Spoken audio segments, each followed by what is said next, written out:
अब तो मेरे पिया की दया ना समावे इंड। बोलिए श्री प्राणनाथ प्यारे की जय। चर्चा प्रारंभ होत है, सुनो साथ चित दे। भजो राज श्यामा श्री प्राणनाथ, सखी जीवन हमारोए। श्री महामति कहे साथ जी, भया चर्चा का बखत। अब तुम सुनियो चित दे, लाल आगे आए बैठे इन तखत। लाल आगे आए बैठे इन तखत।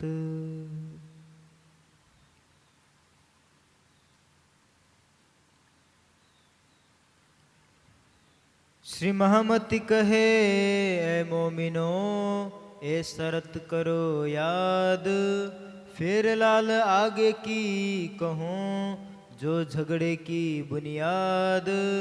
जो झगड़े को बुनियाद, हजरत हज इत करी।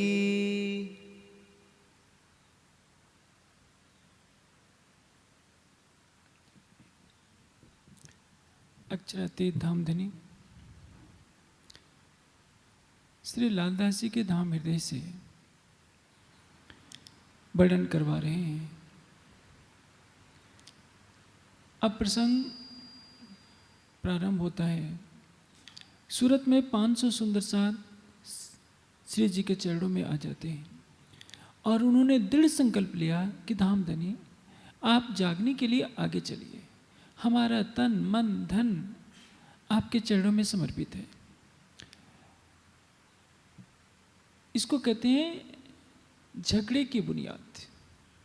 विवाद क्या है? दो विचारधाराओं का विवाद है। एक विचारधारा चाहती है कि वाणी का ज्ञान ढपा रहे, एक विचारधारा चाहती है कि वाणी का ज्ञान फैले। जो पहली विचारधारा है वो गादी के नाम पर अपना वर्चस्व चाहती है, वो वाणी और अक्षरातीत की महिमा को उजागर नहीं होने देना चाहती। श्री प्राणनाथ जी का एक ही लक्ष्य है, मूल स्वरूप अक्षरातीत की पहचान कराकर सभी आत्माओं को जागृत करना। यहाँ से बिहारी जी और श्री प्राणनाथ जी की दो शाखाएं हो जाती हैं। थे हम दो बेटे, एक नस्ली और नजरी। कीर्तन में एक चौपाई आती है, लड़ झगड़ जुदे हुए देने मसनंद पैगंबरी। गादीवाद जहाँ होगा वहाँ वाणी का फैलाव नहीं हो सकता। वाणी वहाँ न पसरी उस वक़्त उस दिन, इंतजार थे मोमिन पर सुन न सके एक सुकन। बिहारी जी की कृपा ऐसी बनी रही कि कोई भी सुंदर साथ नौतनपुरी में वाणी का सुख ले नहीं सका। अब बिहारी जी का यही प्रयास है कि पूरे देश में कहीं भी वाणी का प्रकाश न होने दिया जाए, क्योंकि गादी पर बैठा हुआ व्यक्ति अपनी महिमा को ज़्यादा प्राथमिकता देता है। वो सोचता है कि ज्ञान फैल जाएगा, हर कोई जानकार हो जाएगा, तो मेरी महत्ता क्या रहेगी। हजरते हजित करी लेने को मक्का, फदे करी दज्जाल की कूच किया दारुल बका।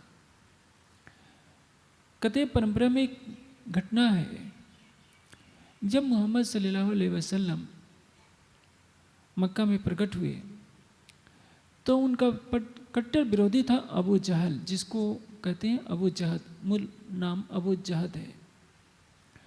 वो अद्वैतवाद को स्वीकार नहीं करता था। एक परमात्मा के सिवाय अन्य के अतिरिक्त अन्य देवी देवताओं को वो मानता था, जबकि मोहम्मद साहब एक अद्वैत परमात्मा का संदेश दे रहे थे कि एक अल्लाह के सिवा किसी की भक्ति नहीं करनी चाहिए। दोनों में जब टकराव बढ़ता है तो वर्चस्व तो था अबू जहद का। मोहम्मद साहब को अपने प्राण संकट में देखकर उन्हें मक्का छोड़ना पड़ा, क्योंकि मोहम्मद साहब के बहुत से कट्टर विरोधी हो गए थे। मक्का से वे मदीने आते हैं। मदीने में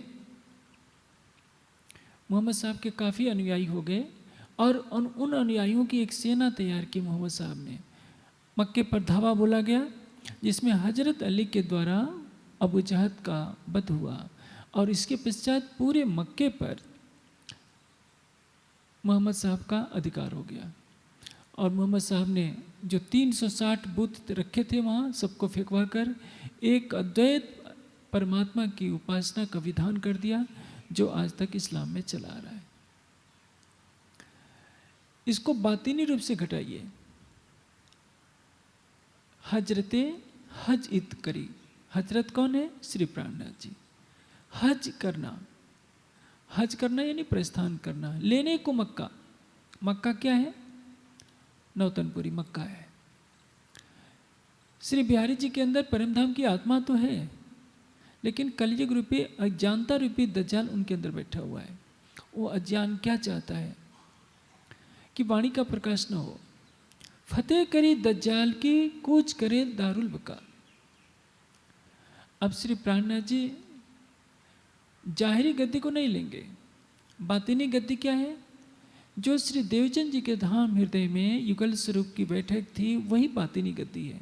बिहारी जी तो जाहिरी गद्दी पर बैठे हैं, रूई की गद्दी पर बैठे हैं, और रूई की गद्दी में कोई भी शक्ति नहीं होती। आज महिमा किसकी गाई जा रही है? जाहिरी गद्दी की, कि अमुक गद्दी पर ये महाराज बैठे हैं, अमुक गद्दी पर ये बैठे हैं। हमारी आत्मा का हृदय अक्षरातीत का सिंहासन है।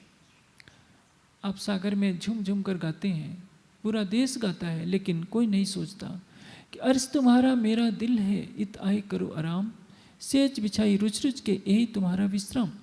हमारे दिल को धनी ने अर्श बनाया है, इन गुनहगारों के दिल को अर्श कर बैठे मेहरबान। और वाणी का प्रकाश न होने से हम लकड़ी और रुई की गादी पर सिर पटकते हैं। उस गादी में क्या रखा है?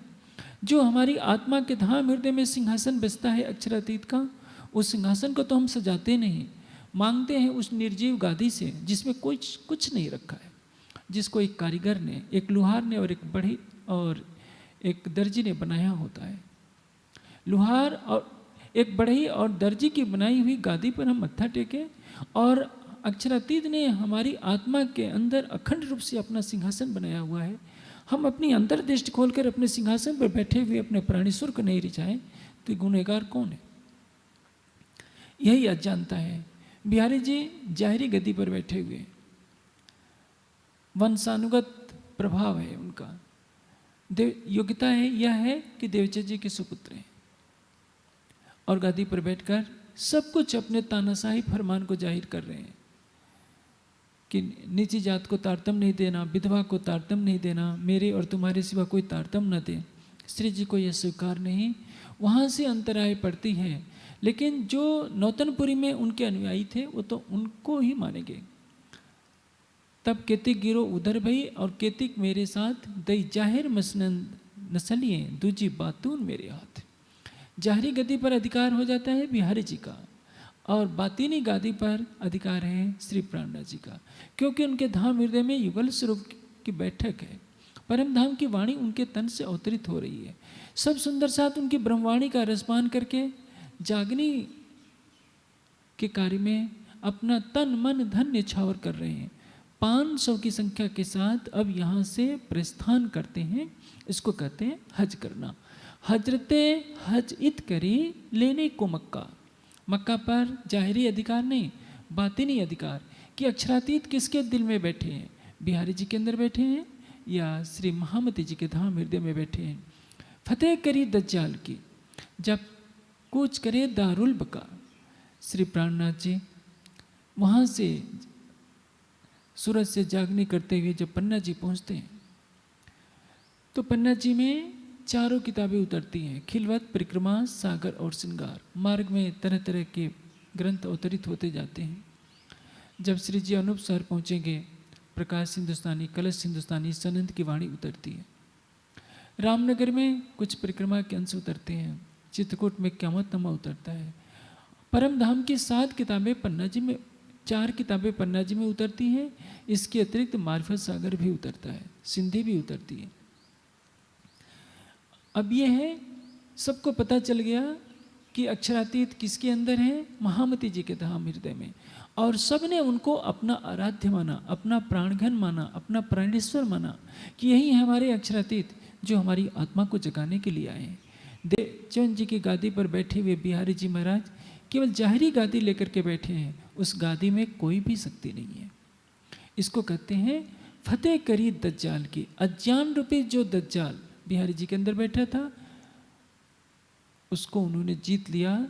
कूच करे दारुल बका, दारुल बका कहते हैं पद्मावतीपुरी धाम को, क्योंकि वहाँ अखंड परम धाम की निधि उतरी। परम धाम की 4 किताबें, खिलवत, परिक्रमा, सागर, श्रृंगार, और वहीं बैठे बैठे सब सुंदर साथ ने परम धाम का सुख लिया। इसलिए पद्मावतीपुरी धाम को इस दुनिया में परम धाम की शोभा दी गई, क्योंकि परम धाम की 4 किताबें अवतरित हुई थी, और सुंदर साथ ने परम धाम के भाव से ही प्राणनाथ जी को अपना सर्वस्व मानकर उनको रिझाया था। अब शहर मदीना सूरत, यहाँ से थी चले, जब सूरत को मदीना कहा गया। अब सूरत से 500 सुंदर साथ का समूह चलता है, जिसमें पहला नाम है श्री बाई जी यानी तेज कौरी जी, जिनका विवाह श्री महामती जी के साथ होता है। अपना सारा जीवन लगा दिया उनकी सेवा करने में। गोवर्धन भाई चलते हैं, जो आए थे, अपना तन धन सब कुछ निछावर कर दिया। बिहारी जी की बहन जमुना बाई अपने बेटे छबेलदास जी के साथ चल पड़ती है। बिहारी जी विरोध में हैं, उनकी बहन जमुना बाई ने पहचाना कि श्री मेहराज मेहराज नहीं है, उनके अंदर तो हमारी आत्मा के प्रीतम प्राणनाथ हैं। और तब अपना सारा जीवन तो सेवा में लगाया ही उनका बेटा छबेलदास। कितनी कठिन सेवा है, आप अष्टपहर की लीला में सुनेंगे। श्री जी जब भी जल आरोगते हैं तो यह सेवा है छबेलदास की। सेवा करते करते अपना तन छोड़ा। 3 चीजें सुंदर साथ की अखंड दौलत है। श्री मोहम्मद कहे ईमान इश्क की, शुक्र गरीबी सबर, इन भी रूहें दोस्ती हक की, प्यार कर सके तो कर। यहाँ 5 संपत्तियों की चर्चा की गई है। इश्क, ईमान, शुक्र यानी पल पल धनी को धन्यवाद देना, गरीबी विनम्रता, सब्र यानी संतोष, हर पल में हमें संतोष रखना होगा। हमने अपना हाथ राज्य के हाथों में दे दिया है, तो सुख हो दुख हो आप विश्वास रखिए कि राज्य जो कुछ कर रहे हैं ठीक कर रहे हैं। अब जो 3 संपत्तियों की मैं विशेष चर्चा करूंगा वो है, पहली संपत्ति है ईमान, इश्क।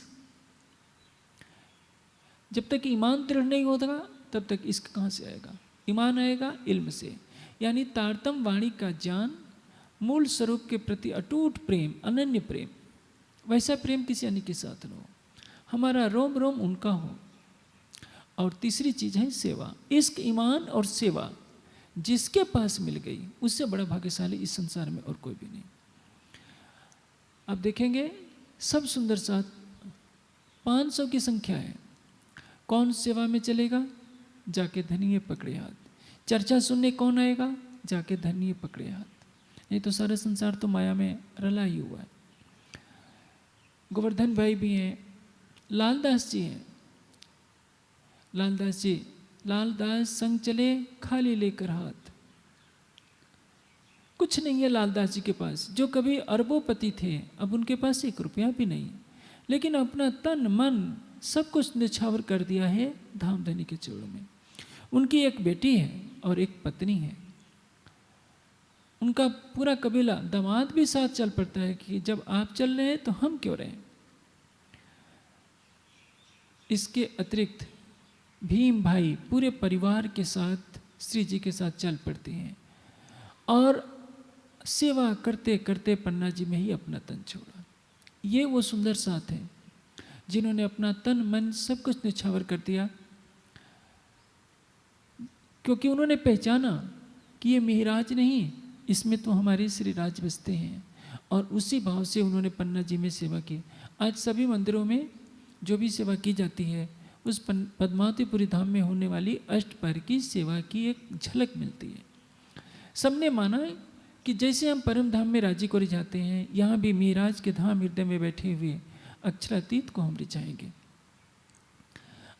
आप देखेंगे कि उसमें कुछ सुंदर साथ ऐसे भी रहे जिन्हें किसी कारणवश माया में आ जाना पड़ा। धाराबाई हमेशा श्री जी के आदेश पर पातियाँ पहुँचाते रहते थे। ये बहुत कठिन काम था। कुछ पारिवारिक संकटों के कारण उनको वापस आना पड़ा। अब ये सुंदर साथ का समूह चल पड़ता है। गुजरात में 4 दिन रुके, अहमदाबाद के पास। उसके पश्चात सिद्धपुर गए। सिद्धपुर एक धार्मिक स्थान है गुजरात का। वहाँ एक विंध्य सरोवर है। विंध्य सरोवर में स्नान के लिए श्री जी गए तो वहाँ उनकी भेंट होती है भगवान दास रेवादास से। भगवान दास रेवादास वहाँ के एक पंडा है। आप जानते हैं पंडा लोगों की जीविका क्या होती है। जो भी तीर्थयात्री आते हैं उनको कुछ अपने यहाँ ठहरने भी देते हैं, खिलाते पिलाते भी हैं, पूजा पाठ करवाते हैं। मूल उद्देश्य होता है पूजा पाठ करवाना। ये बही खाते अपना सारा लिखे रहते हैं कि आपके पूर्वज हमारे साथ जुड़े हुए हैं। आप किसी भी धार्मिक स्थान में चले जाइए तो पंडा लोग घेर लेते हैं। वहाँ भी रेवादास को जब गोवर्धन भाई ने एक मुहर दी तो उसको लालच आ गया। वो लालच में कहने लगा कि एक और दे दीजिए। गोवर्धन भाई कहते हैं कि भाई तू ये एक मोहर की लालच कर रहा है, यह तो देख ये कौन है। तू इनसे अखंड का धन मांग। तू एक क्या, यदि तुम्हारी तृप्ति इससे होगी तो मैं 10 मोहरें दे सकता हूँ, लेकिन ये तो मोहरें नश्वर हैं। तुम इनके स्वरूप की पहचान तो कर। तो इतने दिन रहा, 22 दिन श्री जी सिद्धपुर में रहते हैं और भगवान दास रेवादास उनके स्वरूप की पहचान नहीं कर सका था। लेकिन जब गोवर्धन भाई ने उनको कुछ प्रबोधित किया तो रेवादास की अंतर्दृष्टि खुल जाती है। श्री जी के चरणों में गिर करके क्षमा मांगने लगते हैं कि हे दामदनी, मैंने आपकी पहचान नहीं की, चलते चलते मेरा कुछ कल्याण कर दीजिए। अब श्री जी कहते हैं कि मैं 22 दिनों तक तुम्हारे साथ रहा, तुमने तो कुछ आध्यात्मिक ज्ञान की बात पूछी नहीं। अब चलते चलते मैं तुझे क्या बताऊं। छोटी सी बात तुम याद कर लो कि हद बेहद से परे परम धाम में है। उस परम धाम में अक्षरातीत और परम धाम की आत्माओं के बीच में प्रेम संवाद हुआ कि हमारा प्रेम बड़ा है। उसका निर्णय करने के लिए ब्रज और रास में आए। ब्रज रास के पश्चात हम पुनः इस जागने के ब्रह्मांड में आए हैं और हमें जागृत होना है अपने मूल तन की याद करके, मूल स्वरूप को याद करके। यमुना जी के अंदर जो जल है वो दूध से भी उजला है, मिश्री से भी मीठा है। याद रखो कि यमुना जी के पूर्व में अक्षरधाम है, पश्चिम में रंग महल है अक्षरातीत का। हौज कौसर में यमुना जी गिरती है, पुखराज पहाड़ से निकलकर हौज कौसर में गिरती है। यमुना जी के ऊपर 7 घाट आए हैं और इनको पार कर रंग महल के चांदनी चौक में से होकर मुख्य द्वार से अंदर जाते हैं। 4 चौरस हवेलियों को पार कर 5वीं गोल हवेली में युगल स्वरूप सिंहासन पर विराजमान है। तुम उनका ध्यान किया करो। इतनी मोटी मोटी बातें राजी उनको बता देते। अब बेचारा था तो पंडा, तत्व ज्ञान तो उसके पास था नहीं। जैसे पंडा लोग कुछ श्लोक रट लेते हैं और उसी से अपना कल्याण समझते हैं पूजा पाठ कराकर। उसने समझा कि ये भी एक मंत्र है और श्री जी की कही हुई बातों को रटता रहता है। कई महीने तक बोलता नहीं है। एक दिन उसकी भेंट केशवदास जी से होती है। केशवदास जी से उसकी घनिष्ठता थी। बातचीत में उसने कह दिया कि एक छत्री इधर आया था, उनके साथ काफ़ी लोग थे, 500 की संख्या थी लगभग। उन्होंने मुझे कुछ अजीब बात बताई। पूछा कि क्या बात बताए, तो वही कहने लगा कि वो कह रहे थे कि हद बेहद से परे परम धाम है, जिसमें सच्चिदानंद परब्रह्म अपने अनंत आत्माओं के साथ क्रीड़ा किया करते हैं। उनके बीच में प्रेम संवाद हुआ, जिसके कारण ब्रजराज में आना पड़ा। अब इस जागने के ब्रह्मांड में पुनः आए हैं। जब तक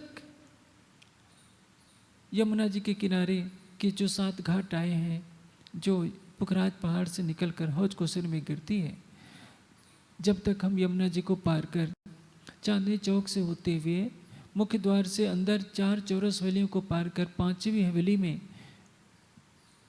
युगल स्वरूप जो सिंहासन पर विराजमान है, उनकी शोभा को दिल में नहीं बसाएंगे, तब तक हमारी आत्मा जागृत नहीं होगी।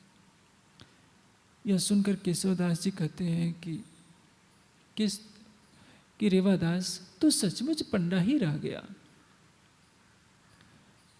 बंदर क्या जाने अदरक का स्वाद, कहावत कही जाती है। केशवदास जी को बहुत ग्लानि हुई। कहते हैं, वह तो अक्षरातीत था, तुमने करी पहचान, अब मैं उतही जात हूँ, मुझे आया ईमान।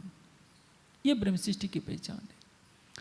श्री जी को अपने नयनों से नहीं देखा है, केवल एक शब्द सुनता है कि ये परम धाम का ज्ञान देने वाला कौन है, जो हद बेहद से परे परम धाम और युगल स्वरूप की पहचान दे रहे हैं। सीधे कह दिया, वह तो अक्षरातीत था, तुमने करी पहचान। आज दुर्भाग्य है हमारी समाज का और उन सुंदर साथ का, जो वाणी के मर्मज्ज कहलाते हैं, वाणी विशारद कहलाते हैं, बीतक की न जाने कितनी दर्जनों कथाएं कर चुके होते हैं, लेकिन वो भी मंच पर क्या कहते हैं कि प्राणनाथ जी श्री कृष्ण परमात्मा के दूत हैं, भक्त हैं, कवि हैं, महापुरुष हैं, छत्रसाल जी के गुरु हैं। बस इतनी ही तो पहचान जानते हैं। केशवदास परम धाम की ब्रह्मात्मा है। बहुत पुकार करूं किस खातिर, ये तो सुपन स्वरूप बेहद बनज का होएगा साथी, सो एक लवे हो सी टुक टुक। जो बेहद की आत्मा होगी वो तो एक शब्द सुनते ही समर्पित हो जाएगी, तन मन धन निछावर कर देगी। अब केशवदास जी वहीं से चल पड़ते हैं। आजकल की तरह तो पता नहीं था, आजकल तो मोबाइल है, कहीं से कहीं पता कर लेते हैं, किस मार्ग पर जाना है मोबाइल से रास्ता भी मिल जाता है, सब कुछ। लेकिन उस जमाने में तो कुछ नहीं था, पैदल चलना है। लेकिन एक तड़फ है कि आज से 4 महीने पहले इधर से हमारे धाम धनी गुजरे हैं, तो मैं उनको खोज लूँगा। वहीं से चल पड़ते हैं, बिना खाए पिए चल देते हैं। एक लगन होनी चाहिए धाम धनी को पाने की। केशवदास जी में वो तड़प है, क्योंकि ब्रह्मसृष्टि अपने आराध्य, अपने सर्वेश्वर, अपने प्राणेश धामधनी के बिना कैसे रह सकती है। चल पड़ते हैं केशवदास जी, पूछते पूछते आखिर दिल्ली में लाल दरवाजे पहुंच जाते हैं, जहां रामचंद्र पंसारी के यहाँ श्री जी का पता चल जाता है। लाल दरवाजे में आकर श्री जी के चरणों में रहकर वाणी का ज्ञान ग्रहण करते हैं, तारतम लेकर आते हैं और जागने का विगुल बजा देते हैं। सबसे पहले उन्होंने रेवादास भगवान दास को जागृत किया। इसके अतिरिक्त केशवदास नाम के एक अन्य सुंदर साथ को भी जागृत किया। कई सुंदर साथ को जागृत करते हैं। एक विट्ठल भाई भी है, उनको भी चर्चा सुनाकर जागृत किया और दिल्ली भेजा जाकर श्री जी के चरणों में प्रणाम कराओ। वो गए भी, लेकिन उस समय औरंगजेब से शरीयत के नाम पर जो औरंगजेब ने अत्याचार कर रखा था, जो शरीयत से युद्ध चल रहा था, उससे डर करके विट्ठल भाई भाग आए घर। अब उन्होंने क्या किया, केशवदास जी ने थाना थोप्या सिद्धपुर में थाना थाप्या, थाना यानी ज्ञान केंद्र की स्थापना की। कोई मंदिर नहीं बनाया। याद रखिए, ठो ठो थाने दिए मेला हुआ है मतदेश। थाने का अर्थ क्या होता है? केंद्र। हम ज्ञान का केंद्र बनाए, चितवनी का केंद्र बनाए, जहां हमारी आत्मा जागृत हो। वाणी में धाम लिखा है केवल परम धाम कि सौभाग्य केवल पद्मावतीपुरी को है, क्योंकि महामती जी के धाम हृदय में अक्षरातीत अभी भी विराजमान होकर लीला कर रहे हैं। और महामती जी को अंतर्धान लीला के पश्चात चबूतरे पर पधरा दिया गया था। उद्यानावस्था में आज भी महामती जी का तन विराजमान है। आप शिष्ट के अनेक 7 चिरंजीवी व्यक्तियों के बारे में सुनते हैं, अश्वत्थामा, बलि, व्यास, विभीषण, ये परशुराम है। ये लोग स्थूल शरीर से, इनको यह योग्यता प्राप्त है कि स्थूल शरीर से अभी भी विचरण किया करते हैं, लेकिन इनका शरीर सामान्य प्राणियों वाला शरीर नहीं है कि रोटी दाल चावल खाते हैं। जो पंचभूतों पर विजय प्राप्त कर लेते हैं वो अपने शरीर को कल्प तक रखने की योग्यता प्राप्त कर सकते हैं, क्योंकि पंचभूतों पर अधिकार होने के पश्चात मृत्यु से ये परे हो जाते हैं। प्रकृति का इन पर बस नहीं चलता। यह प्रसंग श्वेताश्वर उपनिषद में दिया गया है। अब श्री जी के चरणों में जो भी सुंदर साथ आते हैं, जिनको केशव भाई भेजे होते हैं, तारतम्य ज्ञान ग्रहण करते हैं और पुनः अपनी आत्मा का आनंद लेने लगते हैं।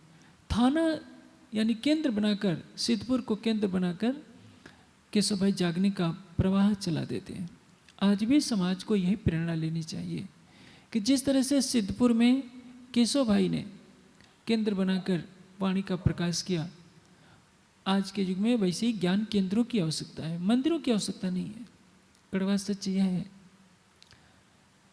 कि जितनी ऊर्जा हम महलों की तरह सुंदर सुंदर मंदिर बनाने में लगा रहे हैं, उतनी ऊर्जा यदि हम ज्ञान केंद्र बनाएं, जहाँ विद्वानों को तैयार किया जा सके, कुछ कोई विद्वान आए ठहर जाए, वाणी का साहित्य रखा हो, वहाँ ध्यान का कक्ष हो, पुस्तकालय हो, तो इससे ज़्यादा प्रगति हो सकती है। हम यदि कलश चढ़ाने में 25-25 लाख रुपए खर्च कर देते हैं, मंदिर की व्यवस्था में हर वर्ष लाखों रुपए खर्च होते हैं, इससे जागने का कोई लक्ष्य प्राप्त नहीं हो सकता। जागने को बढ़ाने के लिए ज्ञान केंद्रों की आवश्यकता है, मंदिरों की नहीं। हाँ, ज्ञान केंद्र में भी सेवा पूजा को आप पधरा सकते हैं, छोटे रूप में सेवा कीजिए, लेकिन यह सोचिए कि हम सोने का कलश ही चढ़ाएंगे तो राज्य खुश होंगे, ऐसा नहीं है। राज्य किसी को आप रिझाना चाहते हैं तो उनकी आत्माओं को जगाइए जो माया में भटकी हुई हैं, जिनको कुछ भी पता नहीं। आपने अभी तक में सुना होगा, जब श्री देवचंद जी देखते हैं कि कोई नया सुंदर साथ आया है तो उन्हें बहुत आह्लाद होता है। यदि कोई किसी को नए सुंदर साथ को समझा करके लाता है तो श्री देवचंद जी उसके लिए बहुत आशीष देते हैं और अपना वरद हस्त उसके ऊपर रखते हैं कि तुमने धाम धनी की बहुत बड़ी सेवा की। आज भी सारा संसार अक्षरातीत के ज्ञान के लिए प्यासा है। हमारा नैतिक उत्तरदायित्व होता है कि हम छोटे या बड़े जगह जगह ज्ञान केंद्रों की स्थापना करें, जिसमें सजावट का महत्व नहीं है, ज्ञान का महत्व हो कि हम वाणी को प्रकाश में कैसे लाएं। हम जो बड़े बड़े भंडारे करते हैं, शोभा यात्राएं निकालते हैं, उनसे आज जागने का कोई भी लक्ष्य हासिल होने वाला नहीं है। जागने का लक्ष्य तो तब प्राप्त होगा जब सबके हृदय में हम ब्रह्मवाणी की गूंज करा दें, सबके हृदय में युगल स्वरूप की छवि बसा दें।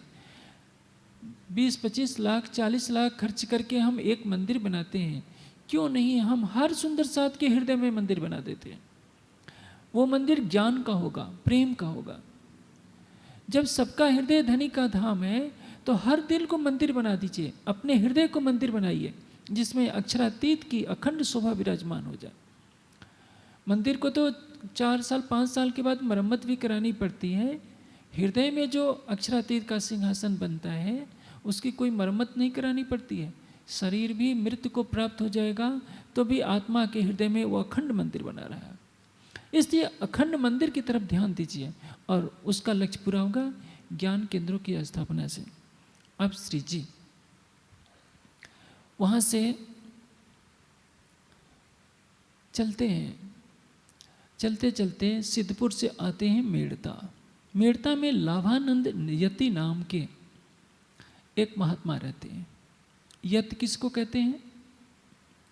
यति का अर्थ होता है जो संसार से विरक्त होकर केवल ध्यान साधना में लगा रहे उसको कहते हैं यति। मुनि किसको कहते हैं? जो धर्म और तत्व का मनन करता है उसको मुनि कहते हैं। ऋषि किसको कहते हैं? ऋषियों मंत्र द्रष्टारः मंत्रान संप्रादो। जो वेद मंत्रों के अर्थ को समाधि अवस्था में साक्षात्कार करता है उसको ऋषि कहते हैं। महर्षि किसको कहते हैं? जो अंग उपांग सहित चार वेदों की व्याख्या कर सकता हो और समाधि अवस्था में मंत्रों के मंत्रार्थ को जानता हो उसको महर्षि कहते हैं। ब्रह्मर्षि किसको कहते हैं? जो समाधि अवस्था में ब्रह्म के तत्व को जानता हो, साक्षात्कार करता हो, उसको ब्रह्मर्षि कहते हैं। ये अलग अलग उपाधियां हैं। योगी किसको कहते हैं?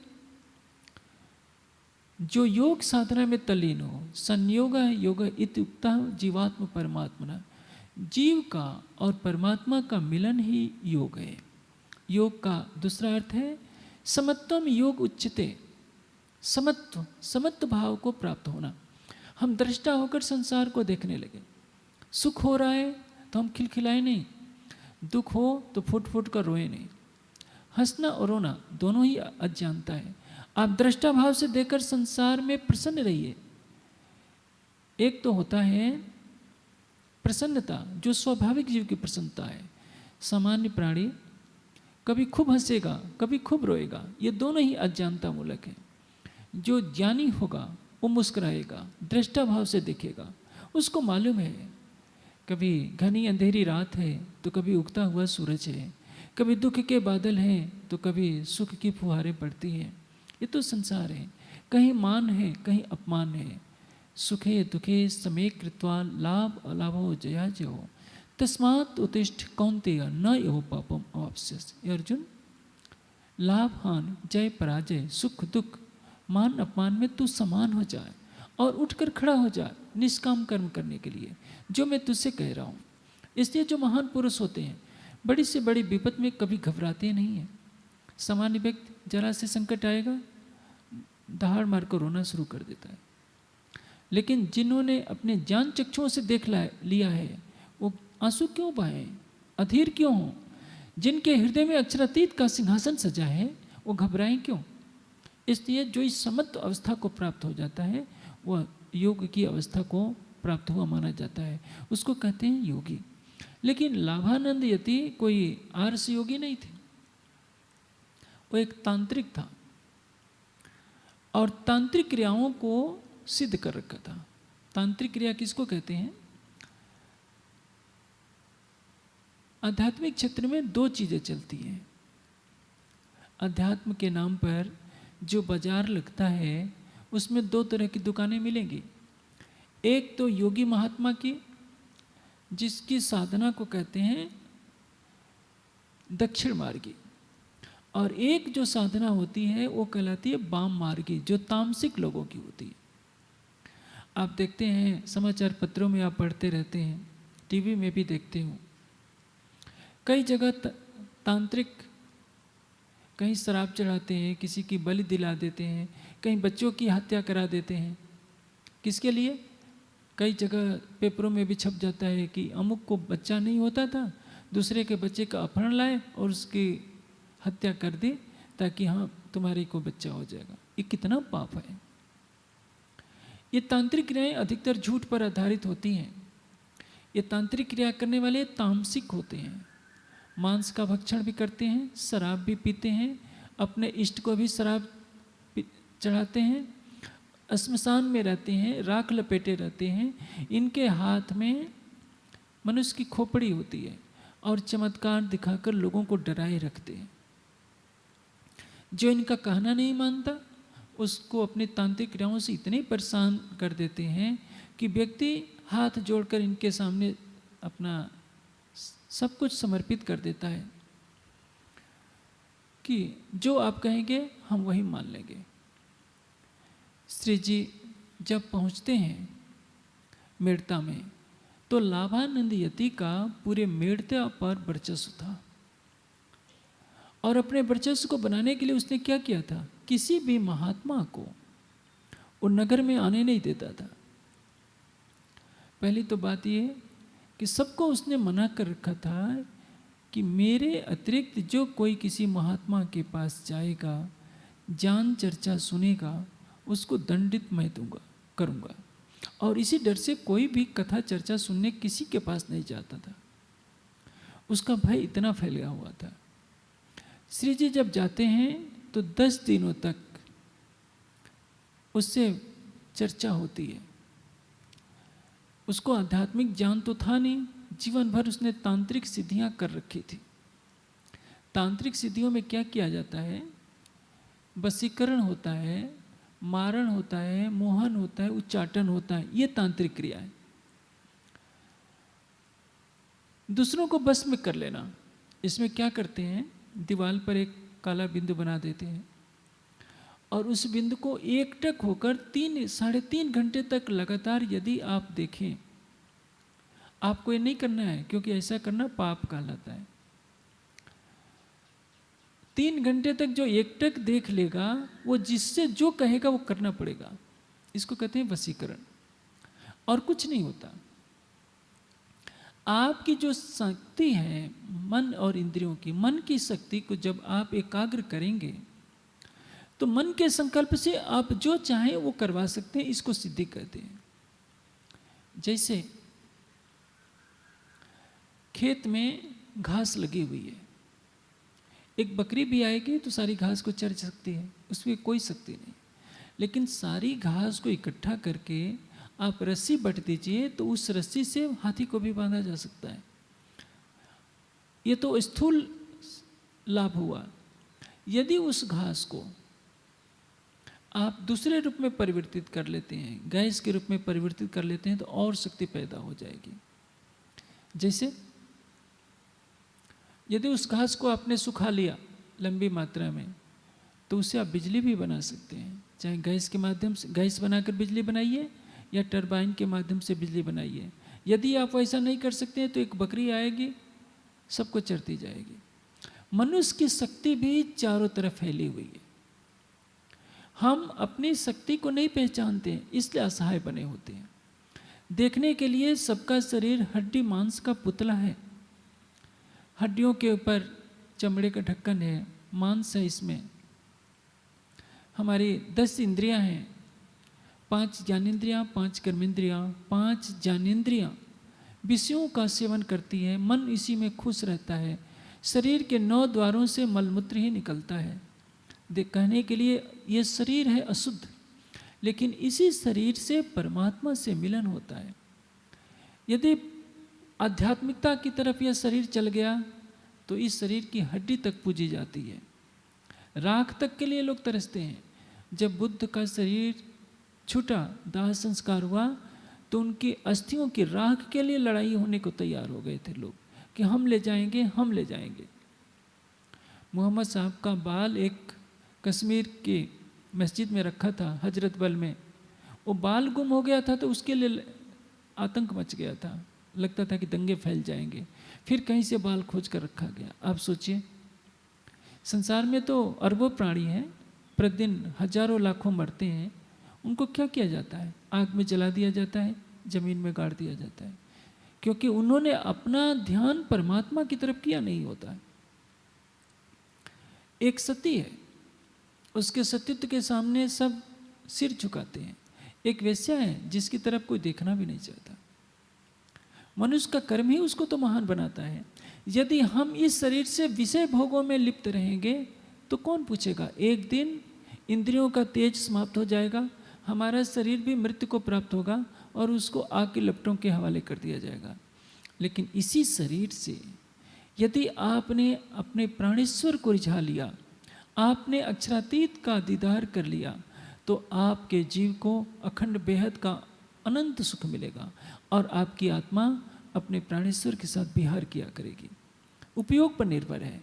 इस शरीर की कीमत अनमोल है और देखा जाए तो कुछ भी नहीं, उपयोग पर निर्भर है। इसलिए तो विष्णु पुराण में एक श्लोक आता है कि गायन्ति देवा किल गीतकानि धन्या तूति पारत भूमि भागे स्वर्ग अपवर्ग पद मार्ग भूता भूयन्ति पुरुषा भूयन्ति भूया पुरुषा सुरत्वात्। स्वर्ग में बैठे हुए देवता भी प्रार्थना करते हैं कि हे परमात्मा, हमें भारतवर्ष में मानव तन दे देना, ताकि हम आपका ध्यान कर, आपकी भक्ति करके शाश्वत मोक्ष को प्राप्त कर सकें। जो स्वर्ग के देवता हैं, वैकुंठ के देवता हैं, उनको मोक्ष प्राप्त नहीं है। उन्हें उन लोगों का सुख तो प्राप्त होता है, परमात्मा की सानिध्यता नहीं है उनके पास। लेकिन भारत ही वो ऋषि भूमि है, वो देव भूमि है, जहाँ ज्ञान और वैराग्य की सरिता प्रवाहित होती है।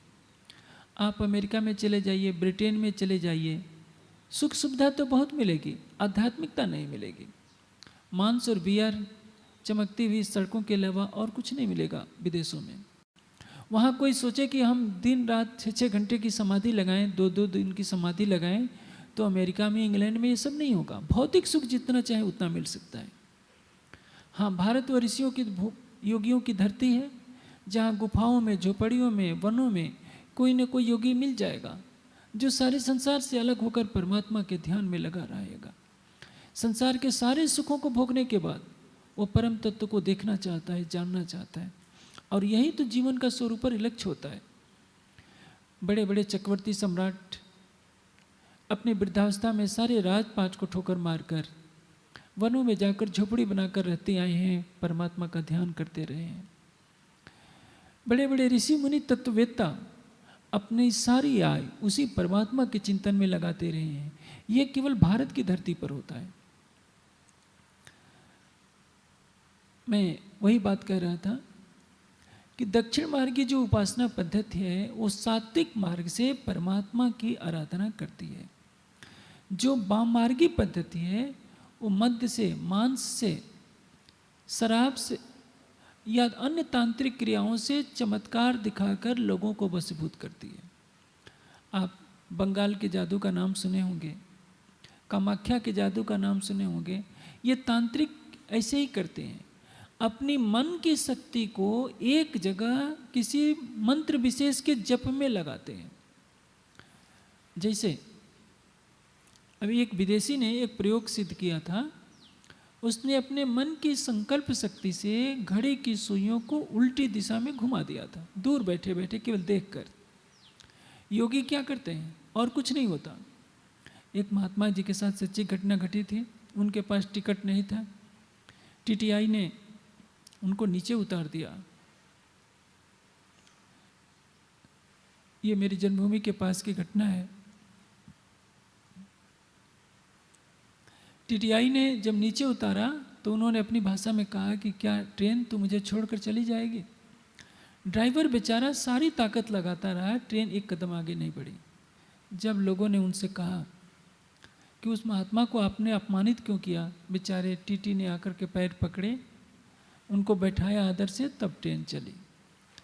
इसमें और कुछ नहीं है, योगी का संकल्प बल। वैसे ये सब कार्य कभी नहीं करना चाहिए, क्योंकि प्रकृति के नियमों का उल्लंघन करना समाज को गलत दिशा में डालना होता है। लोग परमात्मा का ध्यान छोड़कर यही चमत्कारिक सिद्धियां यदि करने लगेंगे तो समाज का बहुत अहित होगा। इसलिए जो भी ध्यान की प्रक्रिया है, केवल परमात्मा के दर्शन के लिए होनी चाहिए, समाज को खुश करने के लिए नहीं, क्योंकि समाज को आप कभी भी खुश नहीं कर सकते। ये माया का संसार आपकी सिद्धि विभूतियों को देकर आपके पास माया के लिए आएगा, परमात्मा को पाने के लिए कोई नहीं आना चाहे। इस दुनिया में लोग माया से प्रेम करते हैं। आप सिद्ध महापुरुष बन जाइए तो आपके पास तांता लग जाएगा केवल माया के लिए। हम करोड़पति बन जाए, हमारे बेटे को ये हो जाए, हमारा पोता हो जाए, आप आशीर्वाद दे दीजिए। कोई ये नहीं मांगने आएगा कि हमको माया से छुड़ाकर परमात्मा का दर्शन कराइए। 1 लाख लोग आएंगे तो उनमें कोई एक व्यक्ति निकलेगा जो सच्चे हृदय से चाहता होगा कि हमें माया नहीं चाहिए, हमें परमात्मा का दर्शन करनी है। लेकिन जो अपना अनमोल समय केवल सिद्धियों को पाने में लगा देते हैं, उनसे बड़ा नादान, उनसे बड़ा मूर्ख और कोई नहीं। इसलिए कभी सिद्धि के पीछे नहीं चलना चाहिए। जीवन का एकमात्र लक्ष्य होना चाहिए आत्म साक्षात्कार, परमात्मा का दर्शन, अपनी आत्मा को उस परमात्मा में लगाए रखना। लाभानंद यति कहलाने को यति था था वो तांत्रिक, और उसने ऐसी सिद्धियां कर रखी थी। जब 10 दिन तक श्री जी के साथ सत्संग होता है, लाभानंद यति को कुछ भी उत्तर आता नहीं। अब सोचा कि ये तो मेरी बदनामी फैल जाएगी कि मैं प्राणनाथ जी के प्रश्नों का उत्तर नहीं दे पाया। अब उसने सोचा कि रात को जब सारे सुंदर साथ सोए रहें तो मैं इनको पहाड़ से चूर चूर कर दूं, यानी इनके ऊपर पत्थरों की बड़ी बड़ी शिलाओं की वर्षा करवाकर इनको सबको मार डालूं। सब सुंदर साथ सो रहे होते हैं और वो अपने भूत प्रेतों को जो सिद्ध कर रखा था। तांत्रिक क्रियाओं में क्या होता है, जो सूक्ष्म शरीरधारी जीव होते हैं उनको प्रसन्न कर लिया जाता है और उनसे अनैतिक काम करवाए जाते हैं। विद्वानों में एक बहुत विवाद का विषय है कि भूत होते हैं कि नहीं होते हैं। आमतौर पर यह बात मानी जाती है कि जो अनपढ़ समाज होता है वो भूत प्रेत की ज़्यादा बातें करता है, और विशेषकर इसकी शिकार बहनें हुआ करती हैं।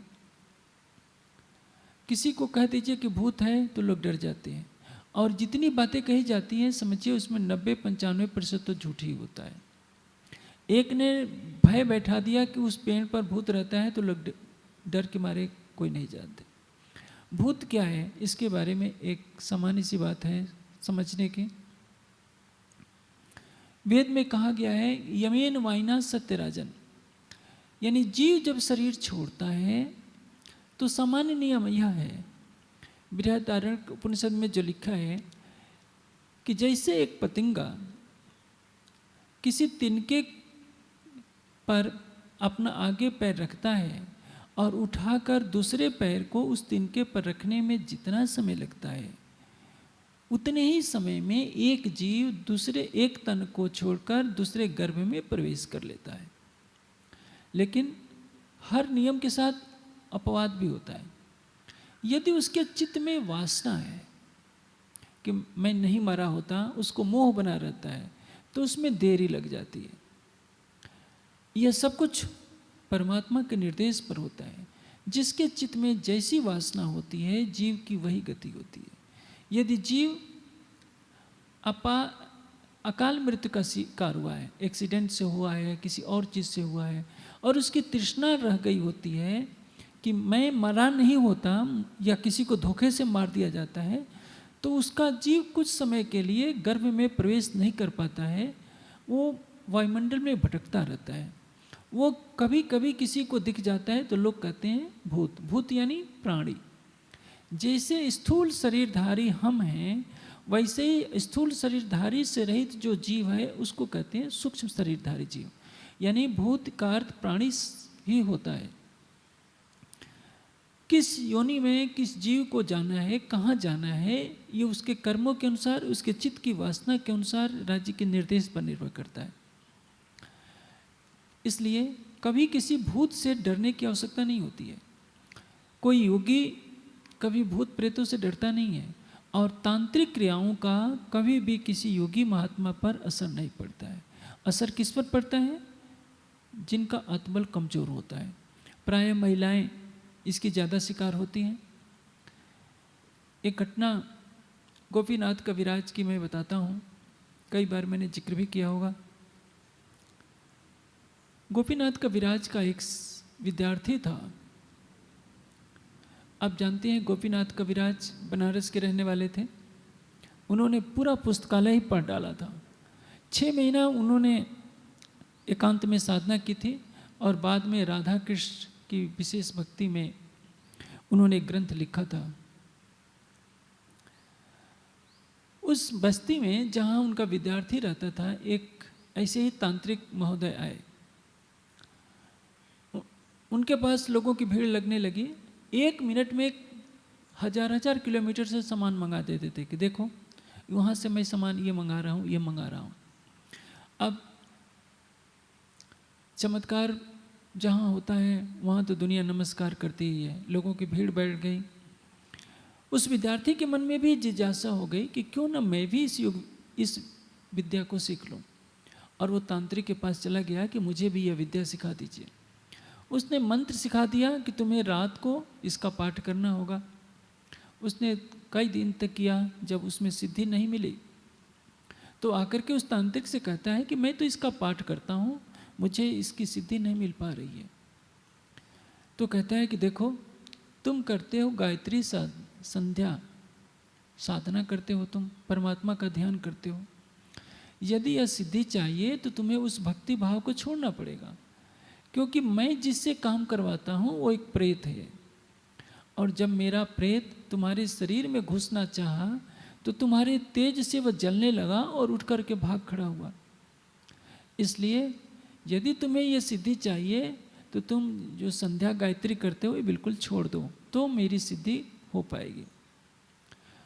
वो सोचा कि मैं क्या करूं, ये चमत्कार वाली विद्या सिखाऊं कि जो गुरुदेव ने बताया है मैं वो करूं। गोपीनाथ कविराज के पास गया, उसने पूछा कि गुरुदेव बताइए मैं क्या करूं। मैं देखता हूं मुझे तो कोई पूछता नहीं, वो एक महात्मा आया है, उसके पास भीड़ लगी रहती है, 1 मिनट में वो सामान कहाँ से 1000 किलोमीटर से मंगवा देता है। गोपीनाथ कविराज ने कहा कि देखो, वो तांत्रिक है और तांत्रिक भूत प्रेतों की सिद्धि किए रहता है। जो तुम गायत्री संध्या करते हो इससे तुम्हें मोक्ष प्राप्त होगा, तुम्हें परमात्मा का आनंद मिलेगा। लेकिन यदि तुम तांत्रिक क्रिया सीखने लगोगे तो तुम्हारे शरीर छोड़ने के बाद जो प्रेत अभी तुमसे तुम्हारा काम कर रहे हैं ये तुमसे काम करवाना शुरू कर देंगे और तुम जन्म मरण के चक्र में पड़े रहोगे। इसलिए भूल कर भी चमत्कार दिखाने वाली ये क्रिया सीखने का प्रयास नहीं करना। ये घटना मैं इसलिए बता रहा हूँ कि लोग भूत प्रेतों को बहुत महत्व दिए रहते हैं। वो बेचारे तो अजानता बस माया की तृष्णा के कारण भटक रहे होते हैं और उनकी पूजा करने वाले भी वैसे ही भटका करते हैं। जो भूत प्रेतों को खुश करके उनकी सिद्धि करके जो धन मंगा लेते हैं, चमत्कार दिखा देते हैं, मरते समय उनको बहुत कष्ट होता है और मरने के बाद पुनः उन्हें भी भूत योनि का शिकार बनना पड़ता है। गीता में श्री कृष्ण कहते हैं भूतों की पूजा करने वाले किस योनि में जाएंगे? उन्हीं की योनि में, क्योंकि उन्होंने परमात्मा से अपना ध्यान हटा लिया। जो सच्चे हृदय से 10 मिनट भी परमात्मा का ध्यान करता है, उनका नाम लेता है, उसको कोई भी भूत प्रेत कोई बाधा नहीं पहुंचा सकता। जैसे स्थूल शरीरधारी गुंडे बदमाश होते हैं, वैसे ही सूक्ष्म शरीरधारी भूत प्रेतों को समझ लीजिए। लेकिन यदि आपके पास आत्मबल है, परमात्मा की भक्ति है, तो ये कुछ भी आपका बिगाड़ने वाले नहीं है। अब जैसे सुंदर साथ सोए रहते हैं, उसने अपने भूत प्रेतों को जो सिद्ध किया होता है आदेश देता है कि इनको पत्थरों की, बड़े बड़े पत्थरों की, शिलाओं की वर्षा करके सबको कुचल कर मार डालो। पंचदेव पंचवासना जहाँ देव खड़े, अभी तक में लिखा है। वो सारी शक्ति लगा करके भूत प्रेत थक जाते हैं, लेकिन एक कंकरी भी उठा नहीं पाते। वो हार मान करके आकर के कह देते हैं कि लाभानंद यतीत जी, हमारा इन पर कोई बस नहीं चलता। क्यों? जिनकी सेवा में सारे देवी देवता खड़े हैं, उनका भला कोई क्या बिगाड़ सकेगा। सुंदर साथ को भी मैं जब भूत प्रेतों से परेशान होते हुए देखता हूँ तो मुझे बहुत हंसी आती है। महामती की वृत्त में क्या लिखा है, बड़ी वृत्त आप पढ़िए।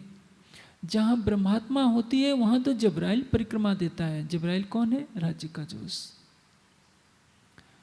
त्रिगुण तुम्हारे खिलौने, वाणी में इतनी महिमा कही गई है। चरण ब्रह्म सृष्टि की खोज थके त्रय गुण, कैबिद करी तपस्या यो कहवत वेद वचन। कीर्तन में तो स्पष्ट कह दिया है, लाड लिया लाहौद की जाकी असल चौथे आसमान, बड़ी बड़ाई इनकी जाके सिफत करे सुभान। दुनिया अक्षरातीत की महिमा गाती फिरती है, अक्षरातीत को खोजती फिरती है, और अक्षरातीत जाकी सिफत करे सुभान, स्वयं राज्य जिनकी महिमा गाया करते हैं। आशिक का काम क्या होता है? केवल मासूक की महिमा गाना, मासूक को रिझाना, क्योंकि मासूक ही आशिक का प्राण होता है। राजी कहते हैं असल अर्ज के बीच में हक का नाम आशिक, रूहों मेरे मेरे तुम्हारा आशिक।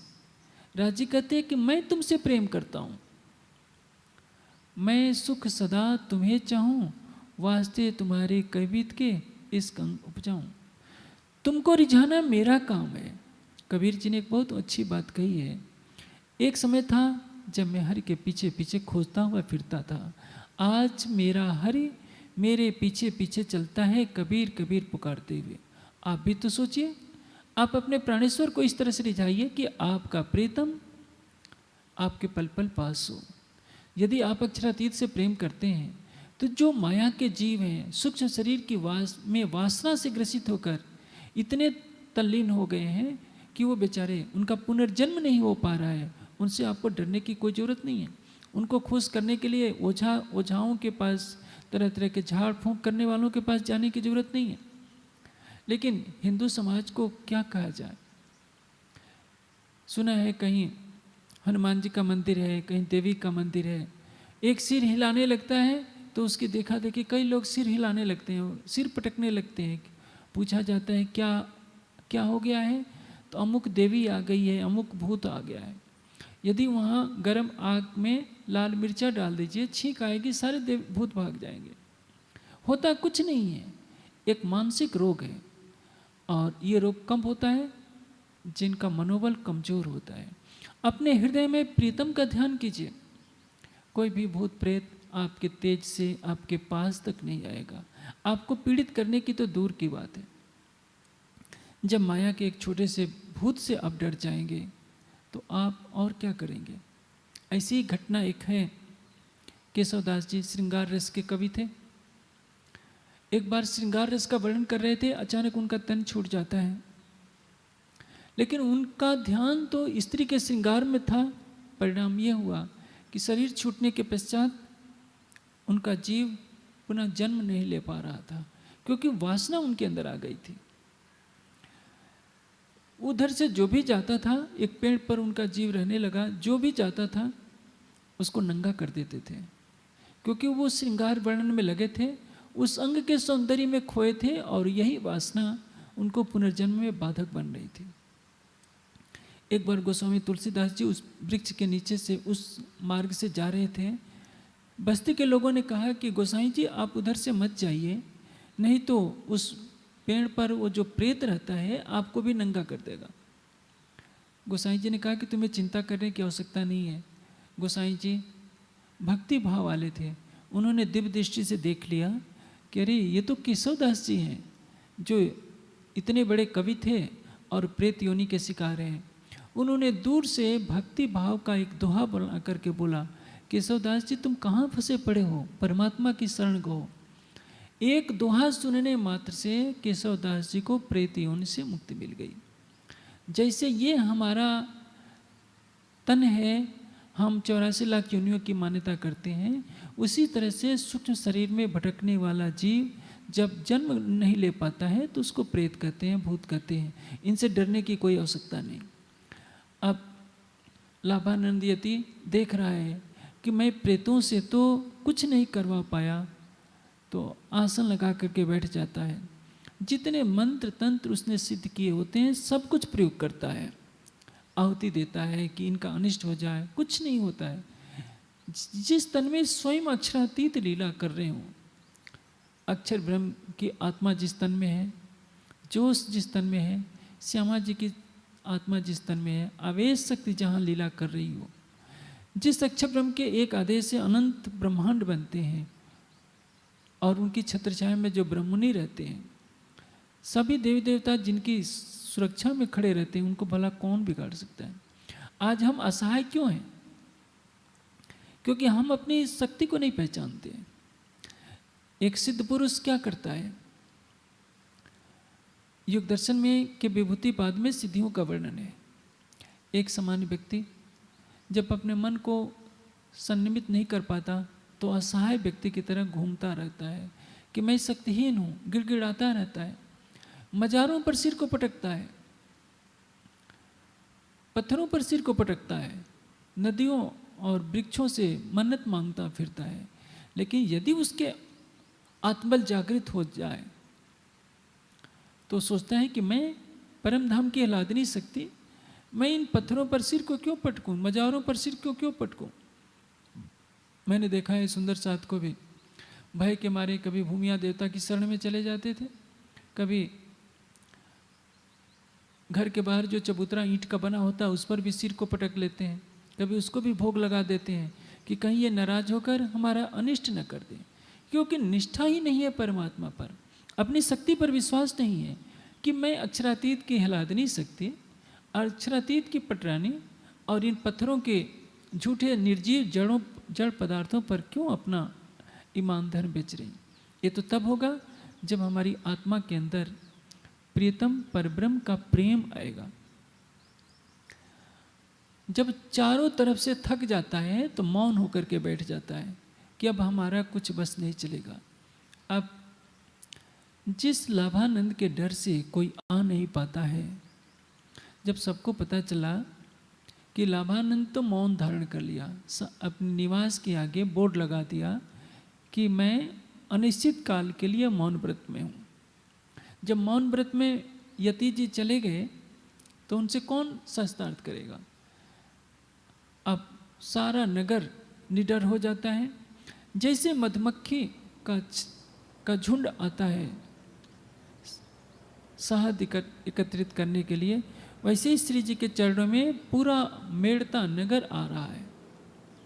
अखंड वाणी चर्चा का प्रवाह चल पड़ता है। अब उसमें वाणी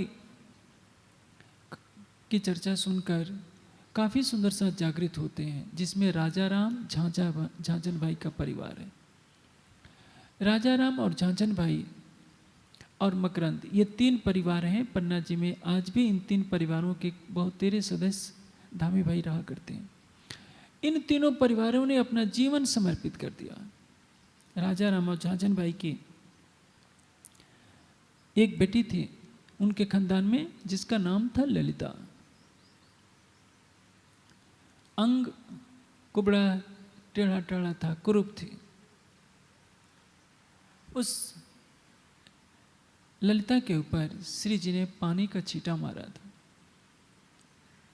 और ललिता पल भर में ही सर्वांग सुंदरी बन गई थी। एक कीर्तन उतरता है, वारी रे वारी मेरे प्यारे मैं तुम पर वारी।